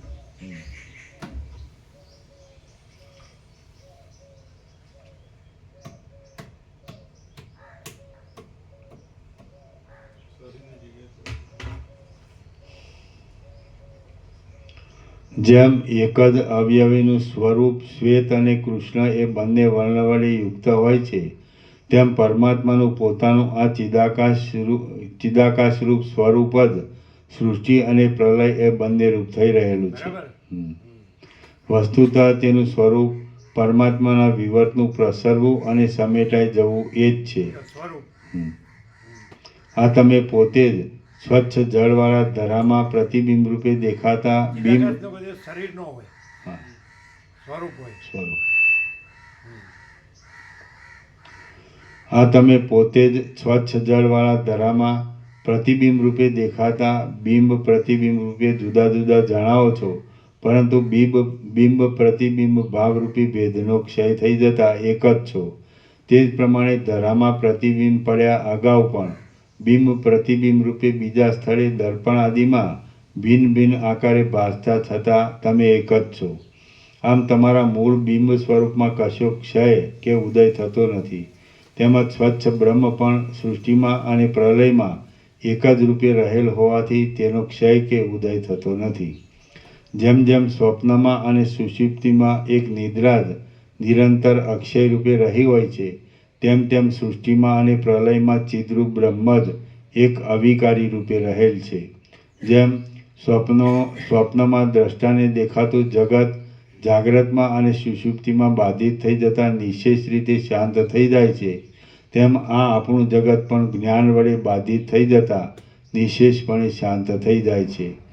હે પ્રિય રામચંદ્રજી, એ બાધિત થઈ ગયેલી સ્વપ્ન સૃષ્ટિ બીજા પ્રદેશાંતરમાં તે પ્રમાણે જ કાયમ છે. એ વાત બોધ દ્રષ્ટિ વડે જોતાં અમને વાસ્તવિક જણાતી નથી. વળી બીજા પુરુષોના જીવાકાશમાં આપણી એ સ્વપ્ન સૃષ્ટિ રહેશે એવી તો શંકા પણ યોગ્ય નથી, કેમ કે આપણી વાસનામય એવી એ સ્વપ્ન સૃષ્ટિ આપણા જ ચિદાકાશમાં જીવમાં રહેવાનો સંભવ છે. અબાધિત દશામાં પણ તે બીજાના જીવમાં હોતી નથી. જેમ અહીં આપણા ચિદાકાશનો જીવનો વિવર્ત તેની કલ્પેલી સૃષ્ટિનો ક્ષય થઈ જતાં ક્ષીણ થઈ જાય છે, તેમ બીજાના ચિદાકાશનો જીવનો વિવર્ત પણ તેની કલ્પિત સૃષ્ટિનો ક્ષય થતાં ક્ષીણ ન થઈ જાય તેમાં શું પ્રમાણ છે? શિષ્ય બોલ્યો, જો એમ જ હોય તો પછી જેમ સ્વપ્નદ્રષ્ટા પુરુષના કરતાં જુદો બીજો જાગતો પુરુષ પણ દ્રશ્યનો અનુભવ કરે છે, તેમ પ્રલયકાળમાં પણ બીજા કોઈ પુરુષને જગત આદિનો અનુભવ થાય ખરો, એમ હું માનું છું. ગુરુ બોલ્યા, હે મહાબુદ્ધિશાળી, તમે કહો છો તેમ જ છે. પ્રલયકાળમાં પણ ઐંદૈવ આખ્યાનમાં જણાવ્યા પ્રમાણે જગતના સદભાવની પ્રતીતિ થાય છે ખરી, પરંતુ જગત ચિદાકાશનું સ્વરૂપ નથી, પણ ચિદાકાશમાં અધ્યાસને લીધે તેનું ભાન થાય છે, અને બીજાઓને અધ્યાસને અભાવે નથી પણ થતું. વસ્તુતઃ જોતાં તો કશું પણ ભાસતું નથી, તેથી તે તુચ્છ છે. તેમાંનું કશું પણ સત્ય નથી. તે એક ચિદાકાશનો વિવર્ત છે, તો તેમાં વળી સત અસત દ્રષ્ટિ કેવી હોય? જો ચિદાકાશ રૂપે જોઈએ તો આ સર્વ પ્રકારે સર્વદા સર્વત્ર છે, અને જગતને સર્વ પોતાના સ્વરૂપે જોઈએ તો આ સર્વમાંથી કાંઈ પણ સર્વત્ર સર્વદા નથી જ. સર્વદા બ્રહ્મ જ સર્વરૂપ છે, અને તે સદરૂપ અને અસદરૂપ હોવાથી જગત પણ સદ અસદરૂપ ભાસે છે. જો ચિદાકાશ અવિનાશી છે તો પછી જગતને પણ તેવા રૂપે જોઈએ તો તે અવિનાશી જ છે. જે સત્ય એવું ચિદાકાશ છે તે સૃષ્ટિ પ્રલયરૂપ છે. તેનું વાસ્તવિક સ્વરૂપ ન ઓળખાય ત્યાં સુધી તે દુઃખ આપે છે. જો તેનું વાસ્તવિક સ્વરૂપ ઓળખવામાં આવે તો પરમ શાંતિનો લાભ થાય છે. તેનું વાસ્તવિક સ્વરૂપ ન ઓળખાય ત્યાં સુધી તે દુઃખ આપે છે. જો તેનું વાસ્તવિક સ્વરૂપ ઓળખવામાં આવે તો પરમ શાંતિનો લાભ થાય છે. આ સર્વત્ર સર્વ પ્રકારે સર્વકાળમાં સર્વથા વિદ્યમાન છે, અને સર્વદા સર્વકાળમાં સર્વથા નથી. પણ એ જ ચિદાકાશરૂપ દેવગઢરૂપ છે, પટરૂપ છે, શૈલરૂપ છે, સ્ફોટરૂપ છે, તટરૂપ છે અને વટરૂપ પણ છે. તૃણ, અગ્નિ, સ્થાવર અને જંગમ એ સર્વરૂપ તે પોતે જ છે. જે કાંઈ છે, જે કાંઈ નથી, તે સર્વ તથા શૂન્ય, ક્રિયાકાળ, આકાશ, પૃથ્વી, ભાવ, અભાવ, જન્મ, વિભૂતિ, નાશ અને શુભ અશુભ એવા પુણ્ય પાપરૂપી પાશ એ બધું ચિદાકાશ રૂપ છે. ચિદાકાશ રૂપ ન હોય એવું કશું પણ અહીં નથી. એ એક જ વસ્તુ નિત્ય છે, તેમ બહાર પણ તે જ છે. આદિ, મધ્ય અને અંતરૂપ પણ તે છે, અને તે જ પોતે ત્રિકાળ રૂપ પણ છે. એ ચિદાકાશની અંદર સર્વ વસ્તુ બ્રહ્મરૂપે જોતા સદૈવ સર્વત્ર સર્વ પ્રકારે છે, અને દ્રશ્ય રૂપે જોતા એ તત્વની અંદર સર્વ વસ્તુ સર્વ પ્રકારે સર્વત્ર સદૈવ નથી જ. હે રામચંદ્રજી, જો એ પ્રમાણે ચિદાકાશ જ સર્વરૂપ છે તો પછી સ્વપ્ન સાક્ષીમાં કલ્પાયેલા નગરની પેઠે સર્વ બ્રહ્મરૂપ હોવાથી સર્વ વસ્તુ સર્વદા છે જ. બ્રહ્મ દ્રષ્ટિથી જોતા તૃણ કર્તારૂપ છે, તૃણ ભોગતારૂપ છે, અને તૃણ ઈશ્વર સમર્થ છે. અને તૃણ ઈશ્વર બ્રહ્મ દ્રષ્ટિથી જોતા ઘટ કર્તા છે, ઘટ ભોગતા છે, અને ઘટ જ સર્વ ઇન્દ્રાદિ દેવતાઓનો પણ ઈશ્વર છે. બ્રહ્મ દ્રષ્ટિથી જોતા પટ કર્તા છે, પટ ભોગતા છે, અને પટ જ સર્વ ઇન્દ્ર આદિ દેવોનો પણ ઈશ્વર છે. બ્રહ્મ દ્રષ્ટિથી જોતા દ્રષ્ટા કરતા છે, દ્રષ્ટા ભોગતા છે, અને સર્વ ઇન્દ્ર આદિ દેવોનો પણ તે જ અધીશ્વર છે. બ્રહ્મ દ્રષ્ટિથી જોતા ગિરી કરતા છે, ગિરી ભોગતા છે, અને સર્વ ઇન્દ્ર આદિ દેવનો તે જ ઈશ્વર છે. તે જ રીતે બ્રહ્મ દ્રષ્ટિથી જોતા નર કરતા છે, નર ભોગતા છે, અને સર્વ ઇન્દ્ર આદિ દેવોનો પણ તે જ દેવ છે. સર્વ વસ્તુઓમાં પ્રત્યેક વસ્તુની અંદર એક જ વસ્તુ પરથી પર છે. સર્વ વસ્તુઓમાં પ્રત્યેક વસ્તુની અંદર એક જ વસ્તુ પરથી પર છે. અનાદિ અનંત છે અને જગતને ધારણ કરનાર હોવાથી દાતા પણ કહેવાય છે. તે જ કર્તા અને ભોગતા છે, કેમ કે સર્વ બ્રહ્માત્મક છે. આ તૃણ તથા કુંભ આદિ પદાર્થો પોતાની અંદર રહેલી ચેતન સત્તા વડે જ આવા રૂપે રહેલા છે. મહાસમર ચેતન જ એવા આકારે થઈ રહ્યું છે. જે કાંઈ વસ્તુના સ્વરૂપની અંદર ક્ષય ઉદય ભાસે છે તે પણ એ તત્વના સ્વરૂપથી ભિન્ન નથી, પરંતુ તે પણ તેમાં જ આરોપિત રૂપે ભાસે છે. કેટલાક વાદીઓ એમ માને છે કે બાહ્ય અર્થ છે અને તે જ કર્તા તથા ભોગતા છે. જેઓ વિજ્ઞાનવાદીઓ માત્ર વિજ્ઞાન જ છે એમ માનનારા છે, તેમના વિચારમાં એ વિજ્ઞાન જ કર્તા તથા ભોગતા છે. જેઓ શૂન્યવાદને માનનારા છે, તેમનો સિદ્ધાંત એવો છે કે કોઈ કર્તા પણ નથી અને ભોગતા પણ નથી. કેટલાક આસ્તિક ઈશ્વરવાદીઓનું એવું માનવું છે કે અહીં એક ઈશ્વર જ કર્તા ભોગતા છે. એ ઉત્તમોત્તમ સર્વશક્તિમાન પરમપદની અંદર સર્વ વિકલ્પો સંભવે છે. એ અધિષ્ઠાન ચૈતન્યની અંદર વસ્તુતઃ ક્યાં વિધિ નિષેધની સ્થિતિ છે, અને અધ્યારોપ દ્રષ્ટિથી જોતા તેમાં કયા વિધિ નિષેધની સ્થિતિ નથી?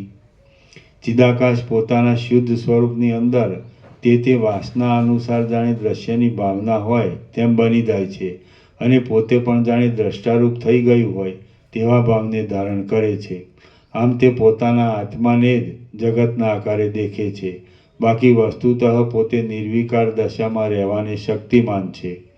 હે રામચંદ્રજી, સર્વ જીવોની સર્વ પોતપોતાના અનુભવથી સિદ્ધ એવી પદાર્થાદી દ્રષ્ટિઓ તથા સર્વ વિધિ નિષેધ સંબંધિત દ્રષ્ટિઓ પોતપોતાના સંકલ્પો, અનુભવો અને વાસનાઓના શેષ સાથે કામ અને કર્મ ઉત્પન્ન થયા પછી થાય છે. તે સમયે નિરંતર ક્રિયા કરી આપવામાં સમર્થ હોય છે. તેથી તે વ્યવહારમાં સત્ય છે અને વસ્તુતઃ અસત્ય પણ છે, કેમ કે પ્રત્યેક ચૈતન્યનું સ્વરૂપ જ પોતપોતાના અનુભવ પ્રમાણે જગતના રૂપને ધારણ કરે છે. તમે પૂર્વજન્માંતરમાં પૂર્વયુગમાં શિષ્યરૂપ બન્યા હતા અને હું તમારો ગુરુરૂપ હતો. આ પ્રમાણે તમે મારી પાસેથી ઉપદેશ સાંભળ્યો હતો, પરંતુ તે સમયે તમને તેથી બોધ થયો નહોતો. એટલે તમે પાછો બીજા જગતનો અનુભવ કરી હમણાં ત્રેતાયુગમાં અહીં દશરથ રાજાને ત્યાં અવતર્યા છો, અને તમે જે અગાઉ પૂર્વયુગમાં મને પૂછ્યું હતું તે જ પાછું હમણાં પૂછો છો. તમે અહીં મારી પાસેથી પરમાર્થ વસ્તુનો બોધ કરનારું આ ઉત્તમ ચિન્મય એવું સર્વ જ્ઞાન સાંભળ્યું છે. તે સંસારરૂપી દીર્ઘ રાત્રિના તાપરૂપી અંધકારની નિવૃત્તિ કરવામાં ચંદ્રબિંબ તુલ્ય છે. હવે તમે અભ્યુદયને પ્રાપ્ત થયા છો અને નિર્મળ એક બોધરૂપ છો. માટે તમે મોહને દૂર કરી વ્યવહાર પરંપરાથી પ્રાપ્ત રાજ્યપાલન આદિ કર્મને સુખથી કરતા રહો. હે રામચંદ્રજી, સ્વભાવથી જ નિર્મળ, પ્રકાશરૂપ અને સર્વાત્મક એવા પરમાત્માને વિશે તમે દ્રશ્ય પદાર્થોની ત્યાગપૂર્વક સ્થિતિ રાખો. નિર્વાણને પ્રાપ્ત થયેલી શાંત બુદ્ધિને ધારણ કરો. આકાશ ગર્ભના જેવા નિર્વિકાર તથા મનોહર બનો અને તૃષ્ણાને છોડી દઈ ધર્મ વડે રાજ્યની રક્ષા કરો. શ્રી યોગ વાસિષ્ઠ મહારામાયણમાં નિર્વાણ પ્રકરણના ઉત્તરાર્ધનો પ્રાક્તન રામ શિષ્યત્વોપાખ્યાન નામનો સર્ગ 213મો સમાપ્ત. સર્ગ 214મો. આ 214મા સર્ગમાં ઉપદેશની પ્રશંસા, શ્રોતાઓનું કૃતકૃત્યપણું અને અંતે દિવ્ય તથા માનુષ મહોત્સવ વર્ણવવામાં આવશે. ઉપદેશના વખાણ. વાલ્મીકી બોલ્યા. વશિષ્ઠજી ઉપર પ્રમાણે કહેતા હતા તેટલામાં તરત જ વૃષ્ટિ માટે અમૃત જળ વડે પરિપૂર્ણ થયેલા મેઘની પેઠે દેવતાઓનો દુદુંબી નાદ થવા લાગ્યો. ત્યાં સર્વ દિશાઓના મુખને શ્વેત કરનારી તથા બરફના વરસાદની ઉપમાને યોગ્ય એવી પુષ્પવૃષ્ટિ પૃથ્વી ઉપર પડવા લાગી.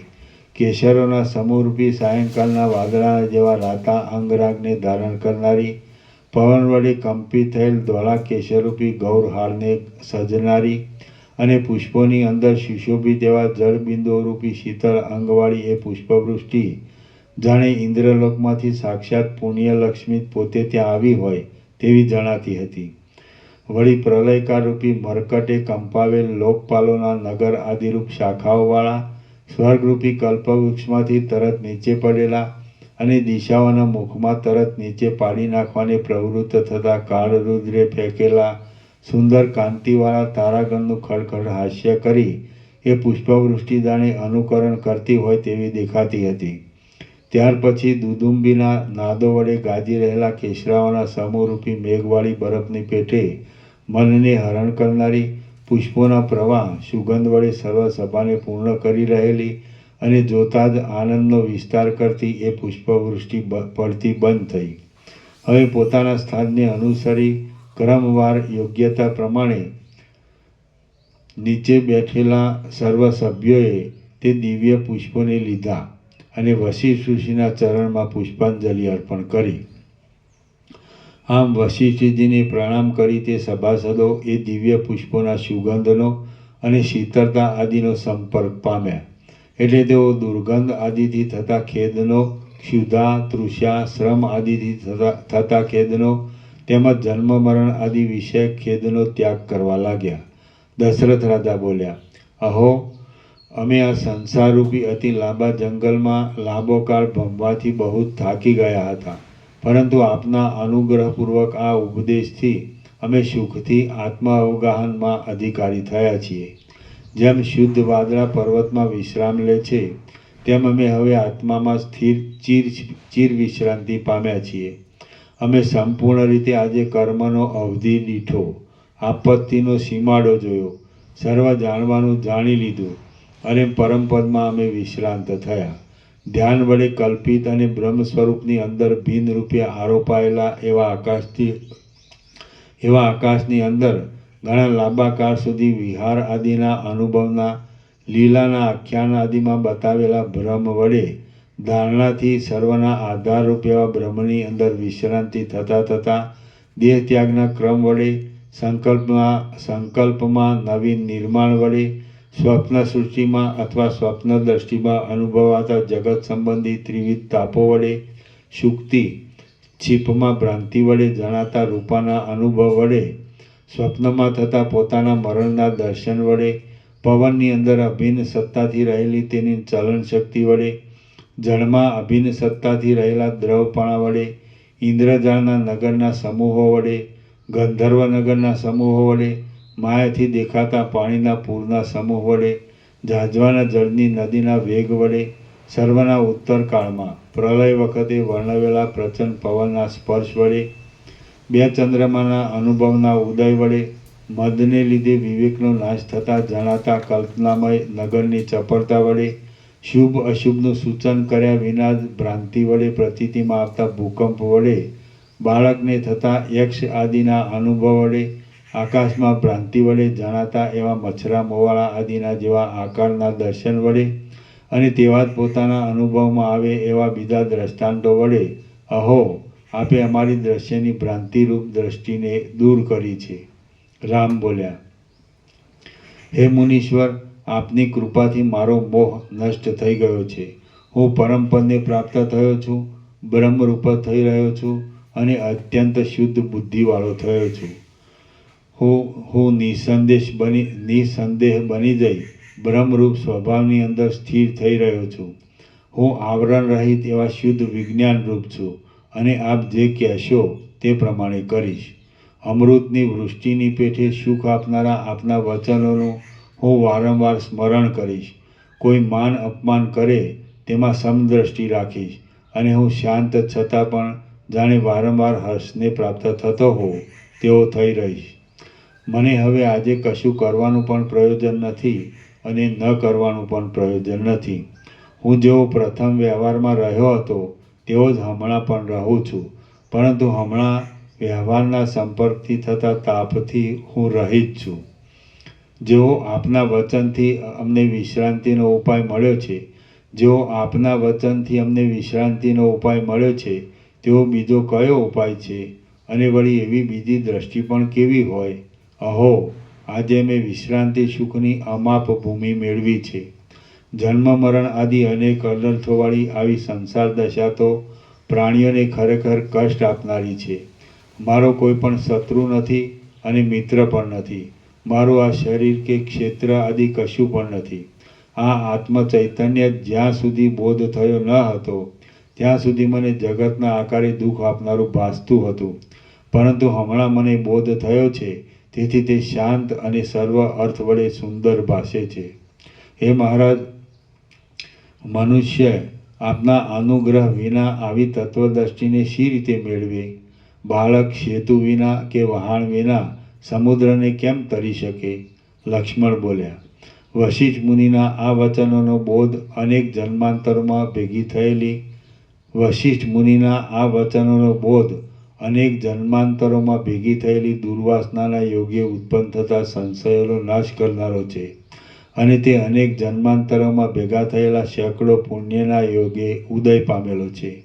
બોધે કરીને મારું મન વિચારયુક્ત થઈ ગયું છે, અને તેમાં ચંદ્રમાની પેઠે પરમ આહલાદ કરનારો પરમાત્માનો પ્રકાશ ઝળહળી ઉઠ્યો છે. આપ જેવા મહાશય પુરુષોના ઉપદેશ દ્વારા લોકો આવી સુખદ આત્મદ્રષ્ટિ અપરોક્ષપણે અનુભવે છે, છતાં તેઓ પોતાના દુર્ભાગ્યને લીધે રાગદ્વેષ, અહંકાર તથા જન્મમરણ આદિ દોષવાળી સેંકડો દશાઓથી કાષ્ઠની પેઠે અહર્નિશ બળ્યા કરે છે. વિશ્વામિત્ર બોલ્યા, અહો, બહુ હર્ષની વાત છે કે આ વશિષ્ઠ મુનિના મુખથી અમે મહાપવિત્ર જ્ઞાનનું શ્રવણ કર્યું છે. તેથી અમે જાણે સેંકડો ગંગાઓમાં સ્નાન કર્યું હોય તેવા બની ગયા છીએ. રામ બોલ્યા, સર્વ સંપત્તિઓનો, સર્વ દ્રષ્ટિઓનો, શાસ્ત્રોનો, આપત્તિઓનો, કાવ્યરસ, અલંકાર આદિથી સુશોભિત સર્વ પ્રકારની વાણીઓનો અને સુખ તથા વિશ્રાંતિના હેતુરૂપ જણાતા એવા સર્વ પ્રદેશોનો સીમાડો અમે આજે જોયેલો છે. નારદ બોલ્યા, જે જ્ઞાન બ્રહ્મલોકમાં, સ્વર્ગમાં કે ભૂલોકમાં આગળ સાંભળવામાં આવેલું નથી. નારદ બોલ્યા, જે જ્ઞાન બ્રહ્મલોકમાં, સ્વર્ગમાં કે ભૂલોકમાં આગળ સાંભળવામાં આવેલું નથી, તે આ ઉત્તમ જ્ઞાન સાંભળી મારા કર્ણ આજે પવિત્ર થયા છે. લક્ષ્મણ બોલ્યા, હે મહારાજ, આપે અમારા અંદરના અને બહારના અંધકારને દૂર કર્યા છે, અને આ પ્રસિદ્ધ સૂર્યના કરતાં પણ વિશેષ સૂર્યપણું બતાવ્યું છે. શત્રુઘ્ન બોલ્યા, હું નિવૃત્તિને, સુખને પ્રાપ્ત થઈ રહ્યો છું અને શાંત થયો છું. મેં પરમપદ મેળવ્યું છે.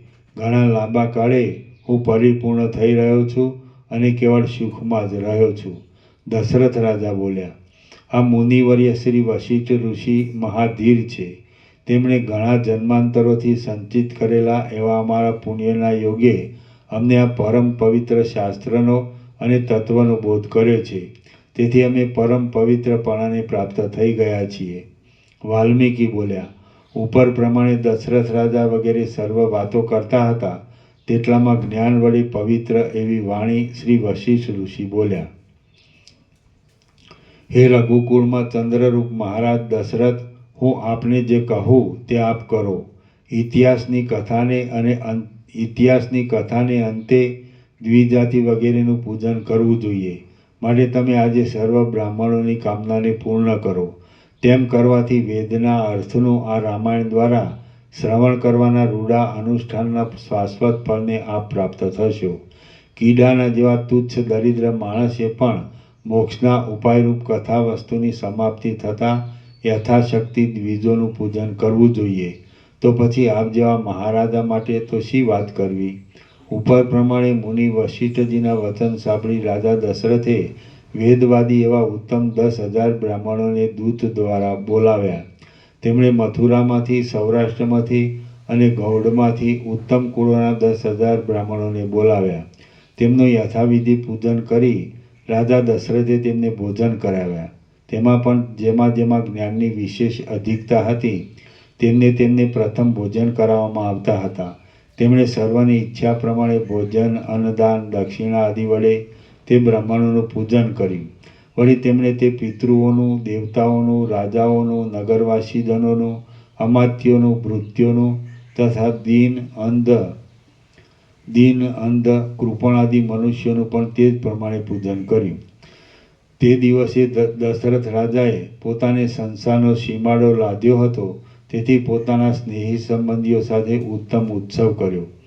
તે દિવસે રેશમી વસ્ત્રો વડે, સુવર્ણ વડે અને મણિઓ વડે સુશોભિત એવા રાજાના દરબારગઢમાં તેમજ મેરુ પર્વતની પેઠે અને કલ્પદ્રુમની પેઠે અતિ સરસ રીતે શણગારેલા એ નગરની અંદર મદોન્મત વિલાસવાળી કામિનીઓ ઘેર ઘેર નૃત્ય કરવા લાગી. ત્યારે નૃત્યાંગનાઓએ પોતાના કેશપાશને વિવિધ રીતે ગૂંથ્યા હતા અને તેમણે અલંકારોથી મઢેલા મુગટો પહેર્યા હતા. નૃત્ય કરતા તેઓ હાવભાવ બતાવવા માટે પોતાના હાથોને ઊંચા નીચા કરી ચેષ્ટાઓ કરતી હતી. આથી જાણે આકાશ અને અંબર પલ્લવિત થતા હતા. તેઓ મનોહર રીતે ખડખડ હાસ્ય કરતી હતી અને તેમના દાંતોની ચંદ્ર કિરણની શોભા ચોમેર પ્રસરી રહેતી હતી. તેઓ મદમાં આવીને હુંકાર કરતી હતી અને નૃત્ય લીલામાં તેઓ સુંદર સ્વર કરતી હતી. તેઓ પગને પૃથ્વી ઉપર ઠમકાવતી હતી અને એમ રમતમાં તેઓ ભૂમિને પ્રહાર કરતી હતી. તેમની ફૂલમાળાઓ ફૂલી રહી હતી અને આકાશમાંથી જેમ તારાઓ ખરે તેમ તે માળાઓમાંથી પુષ્પો ખરતા હતા. આથી તે વારાંગનાઓ પાંડુવર્ણની જણાતી હતી. તેમણે કંઠમાં ગાલેલી મુક્તા ફળોની માળાઓ તૂટી જતી હતી અને તેમાંથી પાણીની ધારાની જેમ મોતીની ધારા ચાલતી હતી. આથી તેમના પગના ઠમકાઓ થંભી જતા હતા. આવી એ નૃત્યાંગનાઓ મુરલી, કીર્તનિયા, વીણા, મુરદ તથા મૃદંગ આદિ વાદ્યોની શોભાને ધારણ કરી રહી હતી. તાંડવ વડે ઉદ્ધત શબ્દ કરી રહી હતી. પોતાના ચંચળ આભરણો વડે જાણે મૂર્તિમાન કામદેવને બતાવી રહી હતી અને યથેચ્છ નૃત્ય કરી રહી હતી. બ્રાહ્મણો ચોખ્ખા પદોથી વેદોનો પાઠ કરવા લાગ્યા. બંદીજનો સ્તુતિ કરવા લાગ્યા અને સ્ત્રીઓ ગાયન કરવા લાગી. મદ વડે સુશોભિત એવા મદ્યપાન કરનારાઓ તાંડવ નૃત્ય કરતા મદ્યપાન કરવા લાગ્યા. ભોજનની ઈચ્છા રાખનાર પુરુષો શણગાર સજીને વિવિધ પ્રકારના ભોજનો કરવા લાગ્યા. ચૂના આદિના લેપ વડે રંગાયેલી ઘરની ભીંતો રામરૂપી ચંદ્રના દેહની કાંતિરૂપી ચાંદની વડે તથા પુષ્પધૂપના સંપર્કથી બહુ શોભવા લાગી. દશરથ રાજાએ એ ઉત્સવ યજ્ઞની અંદર વિચિત્ર વસ્ત્રોને ધારણ કરી રહેલી ઉત્તમ માળાઓ તથા આભૂષણો વડે શોભી રહેલી અને સુગંધથી ભભૂકી રહેલી પરિચારક દાસીઓ ચોબાજુ ફરવા લાગી. પોતાની દેહરૂપી યષ્ટિમાં યક્ષ કરદમનો કપૂર, અગર, કસ્તુરી અને કંકોલ એ ચારેય વસ્તુ સાથે મળેલા ચંદનનો લેપ કરી તાંડવ નૃત્ય કરનારી વનિતાઓ રાજસભામાં શણગારેલા આંગણામાં જવા લાગી. આમ અક્ષય બ્રહ્મપદનો લાભ થતાં અને સંસારરૂપી અંધારી રાત્રિ નાશ પામતા દશરથ રાજાને હર્ષ ઉત્પન્ન થયો. તેથી તેમણે 7 રાત્રિ સુધી ઉપર વર્ણવ્યા પ્રમાણે દાન અને ભોગ એ બંને શોભા સહિત ઘણો મોટો ઉત્સવ કર્યો. શ્રી યોગ વાસિષ્ઠ મહારામાયણમાં નિર્વાણ પ્રકરણના ઉત્તરાર્ધનો મહોત્સવ વર્ણન નામનો સર્ગ 214મો સમાપ્ત. સર્ગ 215મો. આ 215મા સર્ગમાં રામ આદિની પેઠે તમે પણ પ્રબુદ્ધ થઈ જીવનમુક્ત બની સુખી રહો એવો બોધ વાલ્મીકી ઋષિ પોતાના શિષ્ય ભરદ્વાજને આપશે. ગ્રંથની પ્રશંસા. વાલ્મીકી બોલ્યા, હે મહાબુદ્ધિશાળી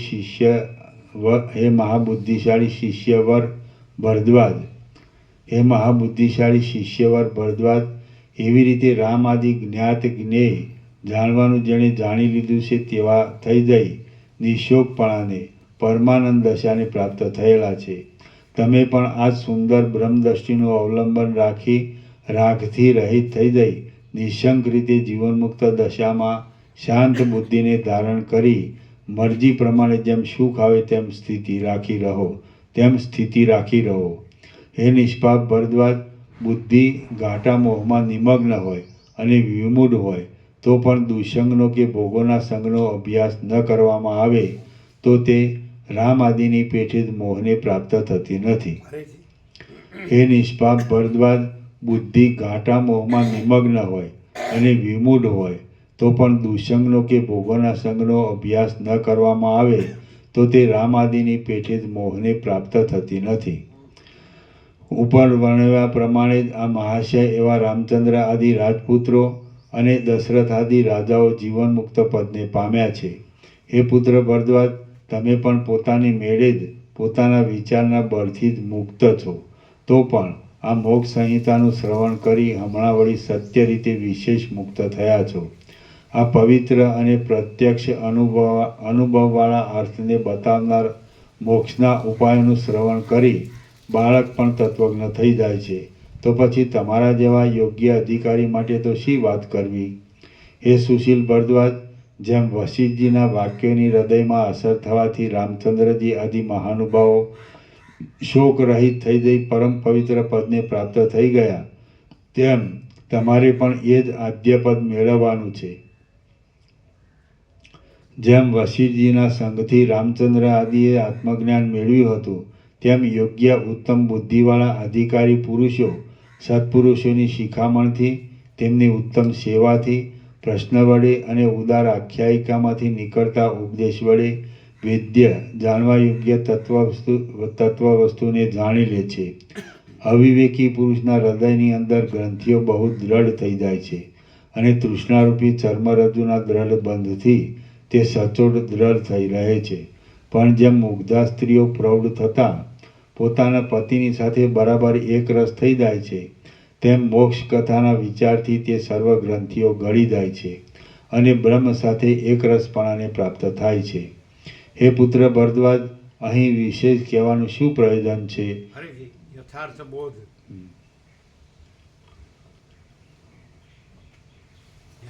બોધ થતાં હં. સર્વ ગ્રંથિઓ ગળી જાય છે. ઉપર તેમ મોક્ષ કથાના વિચારથી તે સર્વ ગ્રંથિઓ ગળી જાય છે અને બ્રહ્મ સાથે એકરસપણાને પ્રાપ્ત થાય છે. હે પુત્ર ભરદ્વાજ, અહીં વિશેષ કહેવાનું શું પ્રયોજન છે? પરંતુ જેઓ આ મહાપ્રભાવવાળા મોક્ષના ઉપાયોનું શ્રવણ કરશે, તેઓ તત્વવેત્તાઓમાં અતિ શ્રેષ્ઠતા મેળવી પાછા ફરીવાર આ સંસારમાં આવશે નહીં. આ સંબંધમાં જાજુ કહેવાનું શું કામ છે? જે બહુશ્રુત સત્પુરુષો બહુશ્રુત ગુરુઓની પાસે પોતે પ્રથમ આ ગ્રંથનો સારી રીતે વિચાર કરશે અને તેના સંવાદની કથા વડે સારી પેઠે તેનો અર્થ સમજશે અને પછી શ્રોતાજનને સંપ્રદાય પ્રમાણે શ્રવણ કરાવશે, તેઓ મૂર્ખતાને કે પુનર્જન્મને પ્રાપ્ત થશે નહીં. અહીં બીજા વિશેષ વાક્યો કહેવાનું શું પ્રયોજન છે? અથવા સંપ્રદાય વિના સાંભળેલા કે સંભળાવેલા વચનો વડે પણ શું? જેઓ કથા અર્થની અપેક્ષા રાખ્યા વિના અથવા તો વ્યુત્પત્તિના અભાવને લીધે અર્થને નહીં જાણતા છતાં પણ આર્ય દેશમાં આ શુભ પુસ્તકનો પાઠ કરશે, જેઓ આ પુસ્તકને લખાવશે, જેઓ વ્યાખ્યાન સહિત વંચાવશે અથવા એમને એમ વંચાવશે, તેઓ સકામ હશે તો પણ રાજસુ યજ્ઞના ફળને પ્રાપ્ત થઈ વારંવાર સ્વર્ગલોકમાં જશે. જેમ પુણ્યવાન પુરુષો લક્ષ્મીને પ્રાપ્ત થાય છે, તેમ પુણ્યનો સમય થતાં તે ઉદાર સત્વવાળાઓ ત્રીજા જન્મના લાભ વડે મોક્ષને પ્રાપ્ત થશે. આ ઉત્તમ મોક્ષ સંહિતાનો પૂર્વકાળમાં અત્યંત રૂપવાળા વિધાતાએ મુનિઓના સમાજમાં વિચાર કરી સત્પુરુષોના વચનથી એવું કહ્યું છે કે વાલ્મીકી ઋષિની, વશિષ્ઠજીની અને પોતાની વાણી અસત્ય થશે નહીં. જેમ કે પૂર્વ રામાયણમાં આ કાવ્યની અંદર તમારી કોઈ પણ વાણી મિથ્યા થશે નહીં ઇત્યાદિ આ મોક્ષના ઉપાયરૂપી કથાનો પ્રબંધ સમાપ્ત થતાં સારી બુદ્ધિવાળા યજમાને વાચક આદિ બ્રાહ્મણને સારું ઘર આપવું, અભિષ્ટ અન્નપાન આદિના દાન વડે તેની પૂજા કરવી, યજમાને પોતાના ધનની શક્તિ પ્રમાણે બ્રાહ્મણને મનપસંદ દક્ષિણા વગેરે આપવી, પોતે કરેલું અને અવશ્ય સંસ્કારરૂપે ચોંટી રહેનારું પુણ્ય શાસ્ત્ર અનુસાર અવશ્ય ફળરૂપે સાંપડે છે, એમ વિચારી યજમાને આ દાનાદિ આપવા. હે ભરદ્વાજ, તમારી બુદ્ધિને બોધ થવા માટે સેંકડો કથાઓના ક્રમ વડે યુક્ત બ્રહ્મતત્વનો બોધ કરનારું અને દ્રષ્ટાંત યુક્તિથી સંગઠિત એવું આ નિર્મળ મોટું શાસ્ત્ર મેં તમને સંભળાવ્યું છે. આ કથાનું શ્રવણ કરી તમે જીવતા જ વિમુક્ત ચિત્તવાળા બની જાઓ અને અક્ષય બ્રહ્મરૂપે રહો. આમ જ્ઞાન, તપ અને ક્રિયાના ફળથી યુક્ત એવી અક્ષય લક્ષ્મીનો ઉપભોગ કરતા તમે નિત્ય સુખરૂપ એવી મુક્તિને પામો. શ્રી યોગવાસી મહારામાયણમાં નિર્વાણ પ્રકરણના ઉત્તરાર્ધનો ગ્રંથ પ્રશંસા તદ્વાચનાદિ વિધિ નામનો સર્ગ 215મો સમાપ્ત. સર્ગ 216મો. આ 216મા સર્ગમાં અરિષ્ટનેમી, સુરુચિ અને કારુણ્ય આદિનું કૃતાર્થપણું તથા શિષ્યોએ ગુરુને આત્મસમર્પણ કરી દેવું એ વિશે વર્ણન કરાશે. શિષ્યોએ ગુરુને આત્માર્પણ કરવું. વાલ્મીકી બોલ્યા, હે રાજા અરિષ્ટનેમી, આ અગસ્ત્ય ઋષિના ઉત્તમ વચનો મેં તમને સંભળાયા છે. આ ગ્રંથરૂપી તત્વમાર્ગ વડે તે ધ્રુવપદને તમે સુખથી પ્રાપ્ત થશો. અરિષ્ટનેમી રાજા બોલ્યો, હે મહારાજ, સંસારના બંધનો નાશ કરનાર એવા આપના કૃપા કટાક્ષનો મને લાભ થયો છે, તેથી હું આ સંસાર સાગરને તરી ગયો છું. દેવદૂત બોલ્યો, વિસ્મય વડે વિકસિત નેત્રવાળા એ રાજાએ ઉપર પ્રમાણે શ્રી વાલ્મીકીજીને કહ્યું અને પછી મારા પ્રત્યે મધુરતાથી તથા કોમળ વાણીથી તેણે નીચે પ્રમાણે કહ્યું. રાજા બોલ્યો, હે મહાસમર્થ દેવદૂત, તને હું પ્રણામ કરું છું. તારું કુશળ થાઓ. સત્પુરુષોની મિત્રતા 7 પગલાં સાથે ચાલવાથી અથવા 7 પદોના સંભાષણથી થઈ જાય છે. સત્પુરુષોની મિત્રતા 7 પગલાં સાથે ચાલવાથી અથવા 7 પદોના સંભાષણથી થઈ જાય છે. એવી લોકવાર્તા તે આ વખતે અહીં સત્ય કરી બતાવી છે. હવે સુખથી તું દેવલોકમાં જા. તારું કલ્યાણ થાઓ. કથાના શ્રવણથી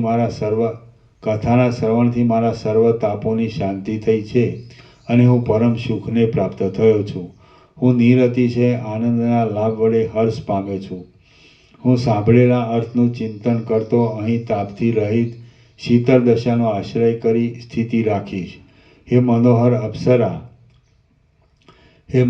અપ્સરા, ઉપર પ્રમાણે મને તે રાજાએ કહ્યું, તેથી હું વિનય આદિ સંપત્તિ જોઈ પરમ વિસ્મયને પ્રાપ્ત થયેલો છું. પૂર્વે કદી નહીં સાંભળેલો એવો આ અપૂર્વ જ્ઞાનનો સાર સત્સંગને લીધે મારા સાંભળવામાં આવ્યો છે અને તેથી હમણાં મેં જાણે અમૃતનું પાન કર્યું હોય તેવો હું અંદર થઈ ગયો છું. ત્યાર પછી વાલ્મીકીને પૂછી તેમની આજ્ઞા લઈ હું અહીં તારી પાસે આવ્યો છું. હે નિષ્પાપ અપ્સરા, ત્યાં જે મને પૂછ્યું તે સર્વ મેં તને કહી બતાવ્યું છે. હવે હું ઇન્દ્રલોકમાં જઈશ. અપ્સરા બોલી, હે મહાભાગ દેવદૂત, હું તને પ્રણામ કરું છું. આ તે શ્રવણ કરાવેલા તત્વજ્ઞાન વડે હું પરમ સુખ વિશ્રાંતિને પ્રાપ્ત થઈ છું, કૃતાર્થ થઈ છું અને શોકથી રહિત થઈ છું. હવે સુખથી તું ઇન્દ્ર પાસે યથેચ્છ રીતે જા.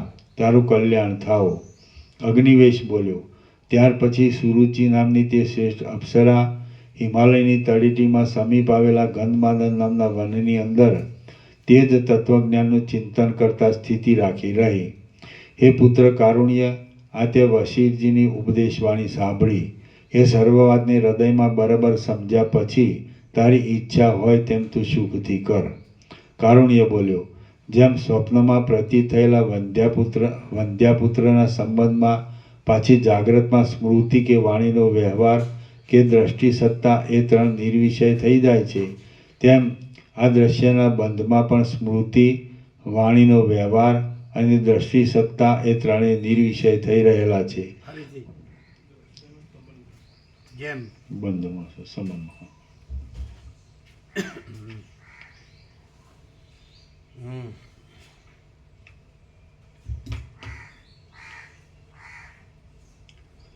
કારુણ્ય બોલ્યો, જેમ સ્વપ્નમાં પ્રતીત થયેલા વંધ્યાપુત્રના સંબંધમાં પાછી જાગ્રતમાં સ્મૃતિ કે વાણીનો વ્યવહાર કે દ્રષ્ટિ સત્તા એ 3 નિર્વિષય થઈ જાય છે, તેમ આ દ્રશ્યના સંબંધમાં પણ સ્મૃતિ, વાણીનો વ્યવહાર અને દ્રષ્ટિ સત્તા એ 3 નિર્વિષય થઈ રહેલા છે.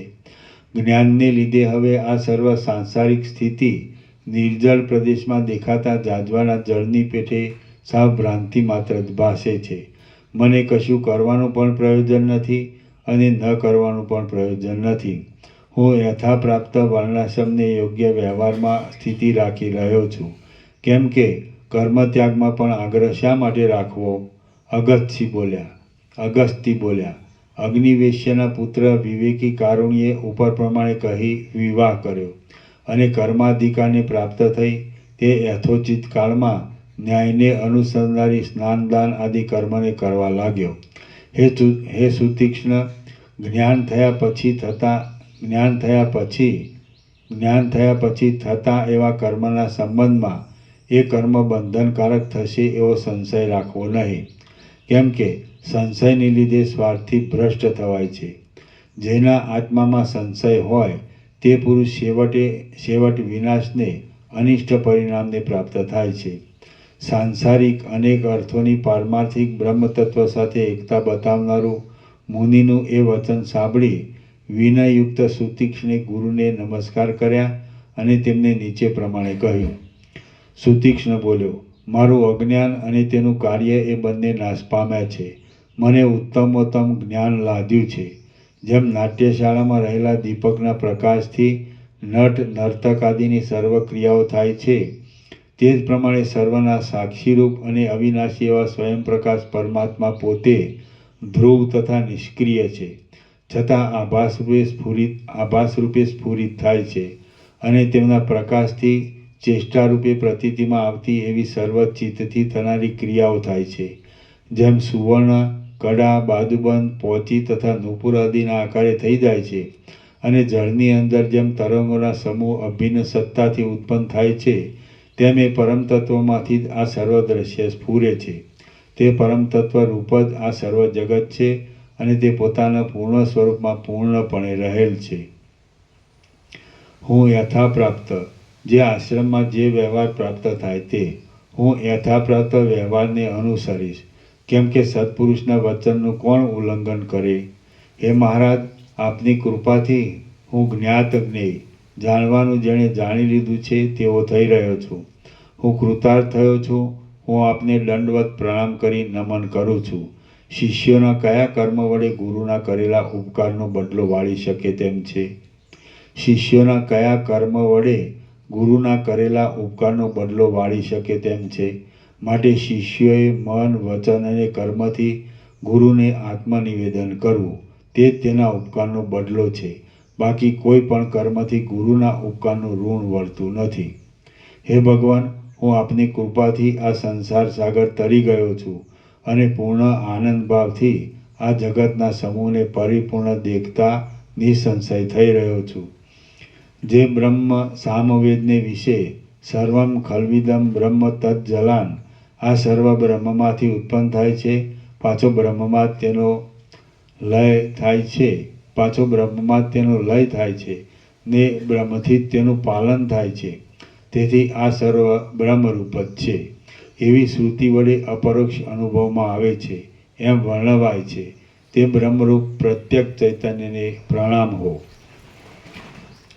બ્રહ્માનંદરૂપ પરમ સુખ આપનાર માત્ર જ્ઞાનમૂર્તિ સુખ દુઃખ રાગદ્વેષ આદિ દ્વંદ્વને ઉલ્લંઘી રહેલ આકાશના જેવા નિર્વિકાર તથા સર્વવ્યાપી તત્વમસી આદિ વાક્યોના લક્ષ્યાર્થરૂપ એક નિત્ય નિર્મળ સર્વની બુદ્ધિના સાક્ષીરૂપ ભાવોનું ઉલ્લંઘન કરી રહેલા ને ત્રિગુણથી રહિત એવા શ્રી વશિષ્ઠજીને અમે પ્રણામ કરીએ છીએ. બ્રહ્માનંદમ પરમ સુખદમ કેવલમ જ્ઞાનમૂર્તિ દ્વંદ્વાતીતમ ગગન સદૃશમ તત્વમસ્યાદિલક્ષ્યમ એકમ નિત્યમ વિમલમચલમ સર્વદી સાક્ષીભૂતમ ભાવાતીતમ ત્રિગુણરહિતમ શ્રી વશિષ્ઠમ નતાહા સ્મઃ. શ્રી યોગ વાસિષ્ઠ મહારામાયણમાં નિર્વાણ પ્રકરણના ઉત્તરાર્ધનો શિષ્ય આત્માર્પણ નામનો સર્ગ 216મો સમાપ્ત. નિર્વાણ પ્રકરણ ઉત્તરાર્ધ સમાપ્ત. ઓમ ઓમ ઓમ.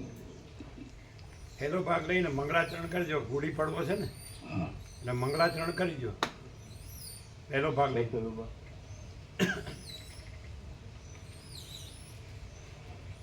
ગુડી પડવો નૂતન વર્ષાભિનંદન હિન્દી પંચાંગ પ્રમાણે.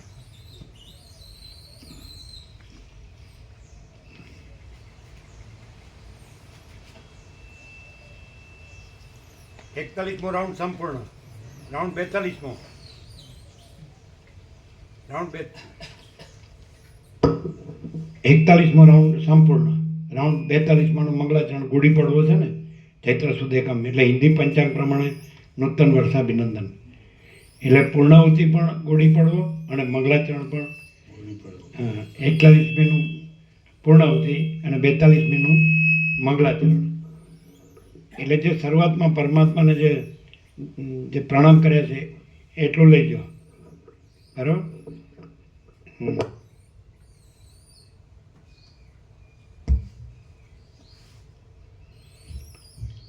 ઓમ શ્રી પરમાત્મને નમઃ.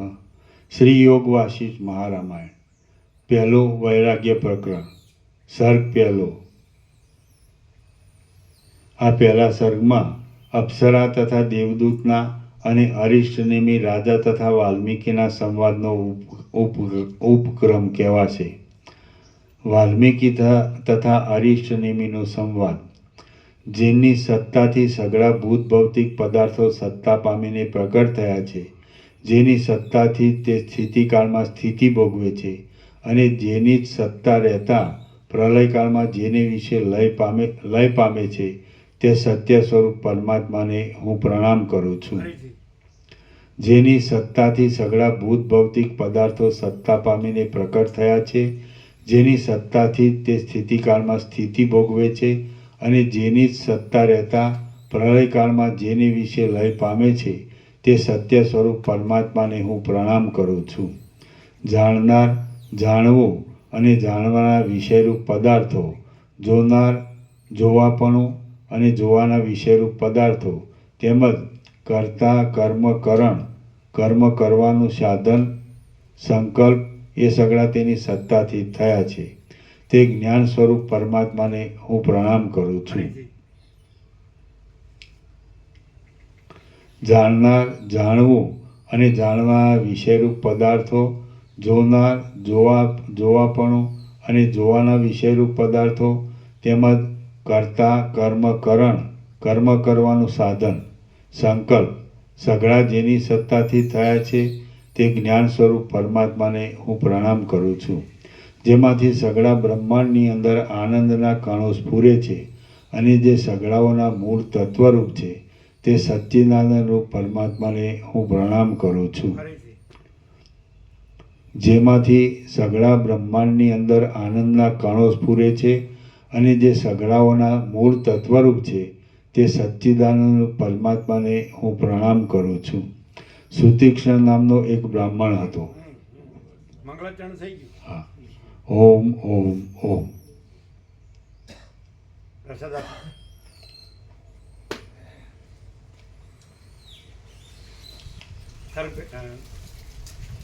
રાઉન્ડ 42નું મંગલાચરણ થઈ ગયું.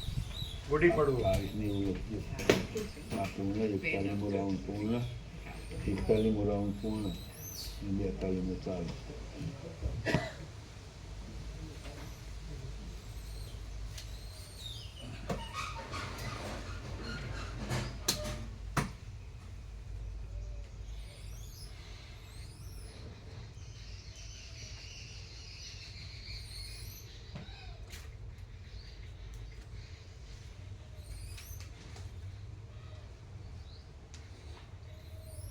આ મોટા અંબાજીનો પ્રસાદ.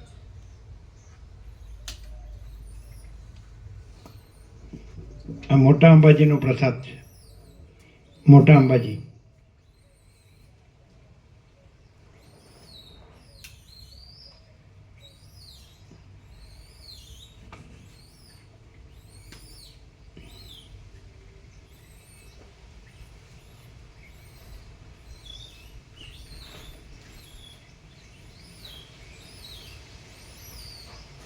આવી ગયો ને બધાને? બીજો પ્રસાદ આપવાનો હોય આપો બધાને.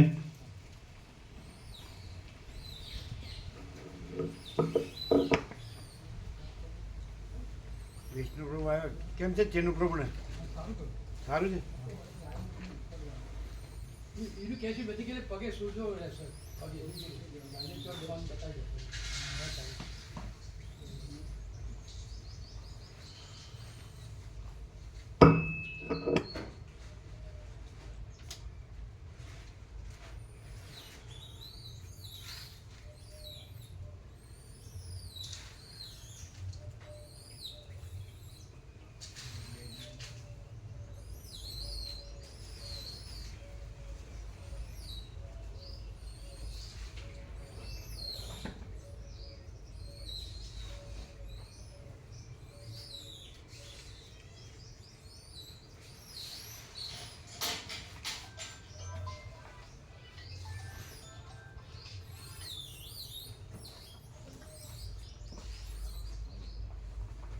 એટલે તમારા બાળકો પણ કામે ગયા?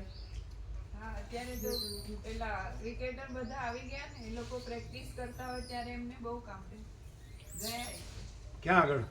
અમદાવાદમાં જ છે, પણ એ લોકોની સાથે સાથે રહેવાનું. એ લોકો બોલાવે હા એટલે બધાનો પરિચય હશે, હા બધાનો પરિચય હશે. હા હોય છે.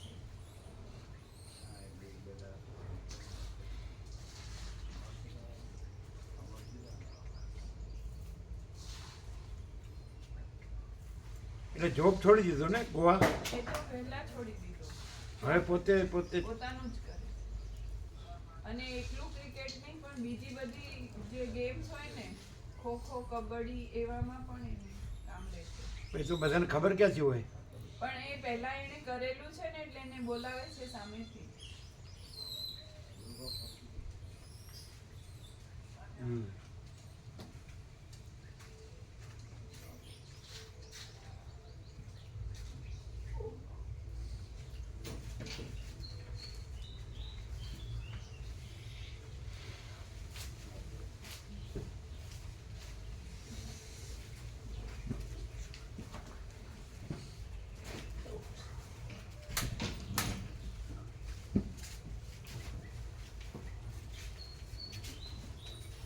પણ જીતુભાઈ પહેલેથી જ આ મન વચન કર્મથી આત્મસમર્પણ થઈ ગયું, પછી વસીટને કરવા માટે ક્યાં રહ્યું આપણી પાસે? ના ના, એ તો આપણા હાથમાં હોય ને. એમ નહીં, પહેલેથી આપણે જ્યાં આત્મસમર્પણ કરી દીધું મન વચન કર્મથી, કોઈ ખબર હવે આપણી પાસે રહ્યું ક્યાં હવે વસીટને કરવા માટે? સુધર્યા તો હજી. સવા. હે એ પાછું થોડું લઈ લેવાય, જે કરી દીધું એ. ભૂલ સુધારી લેવાય ને. ભૂલ સુધારી લેવાય ને, એ ભૂલ હતી. પાછો અભ્રમકુળ નંદાવા કર્યું હોય ને. નહીં કરી. મનથી જ મોની તું.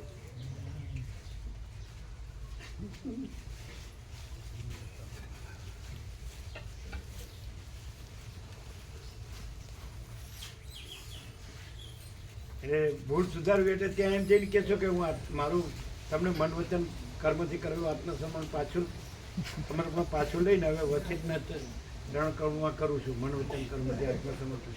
એવું કરવાનું ભૂલ તો ભૂલ સુધારવાની કેવી છે?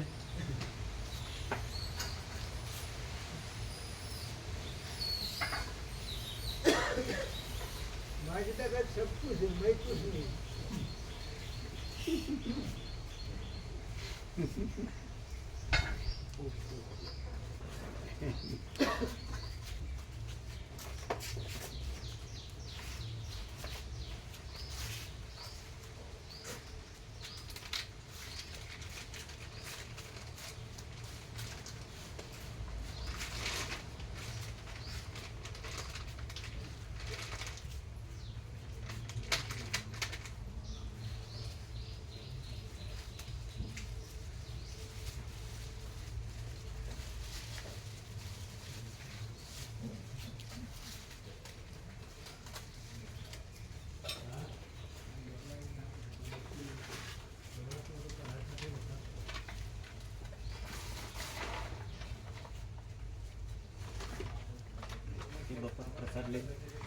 બપોરનો પ્રસાદ લઈ નીકળી.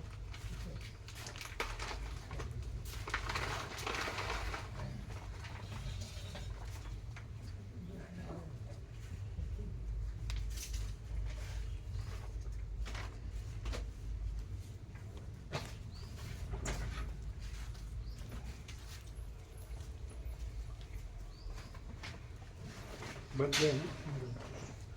देख लिया? देख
એકલા આવ્યો તો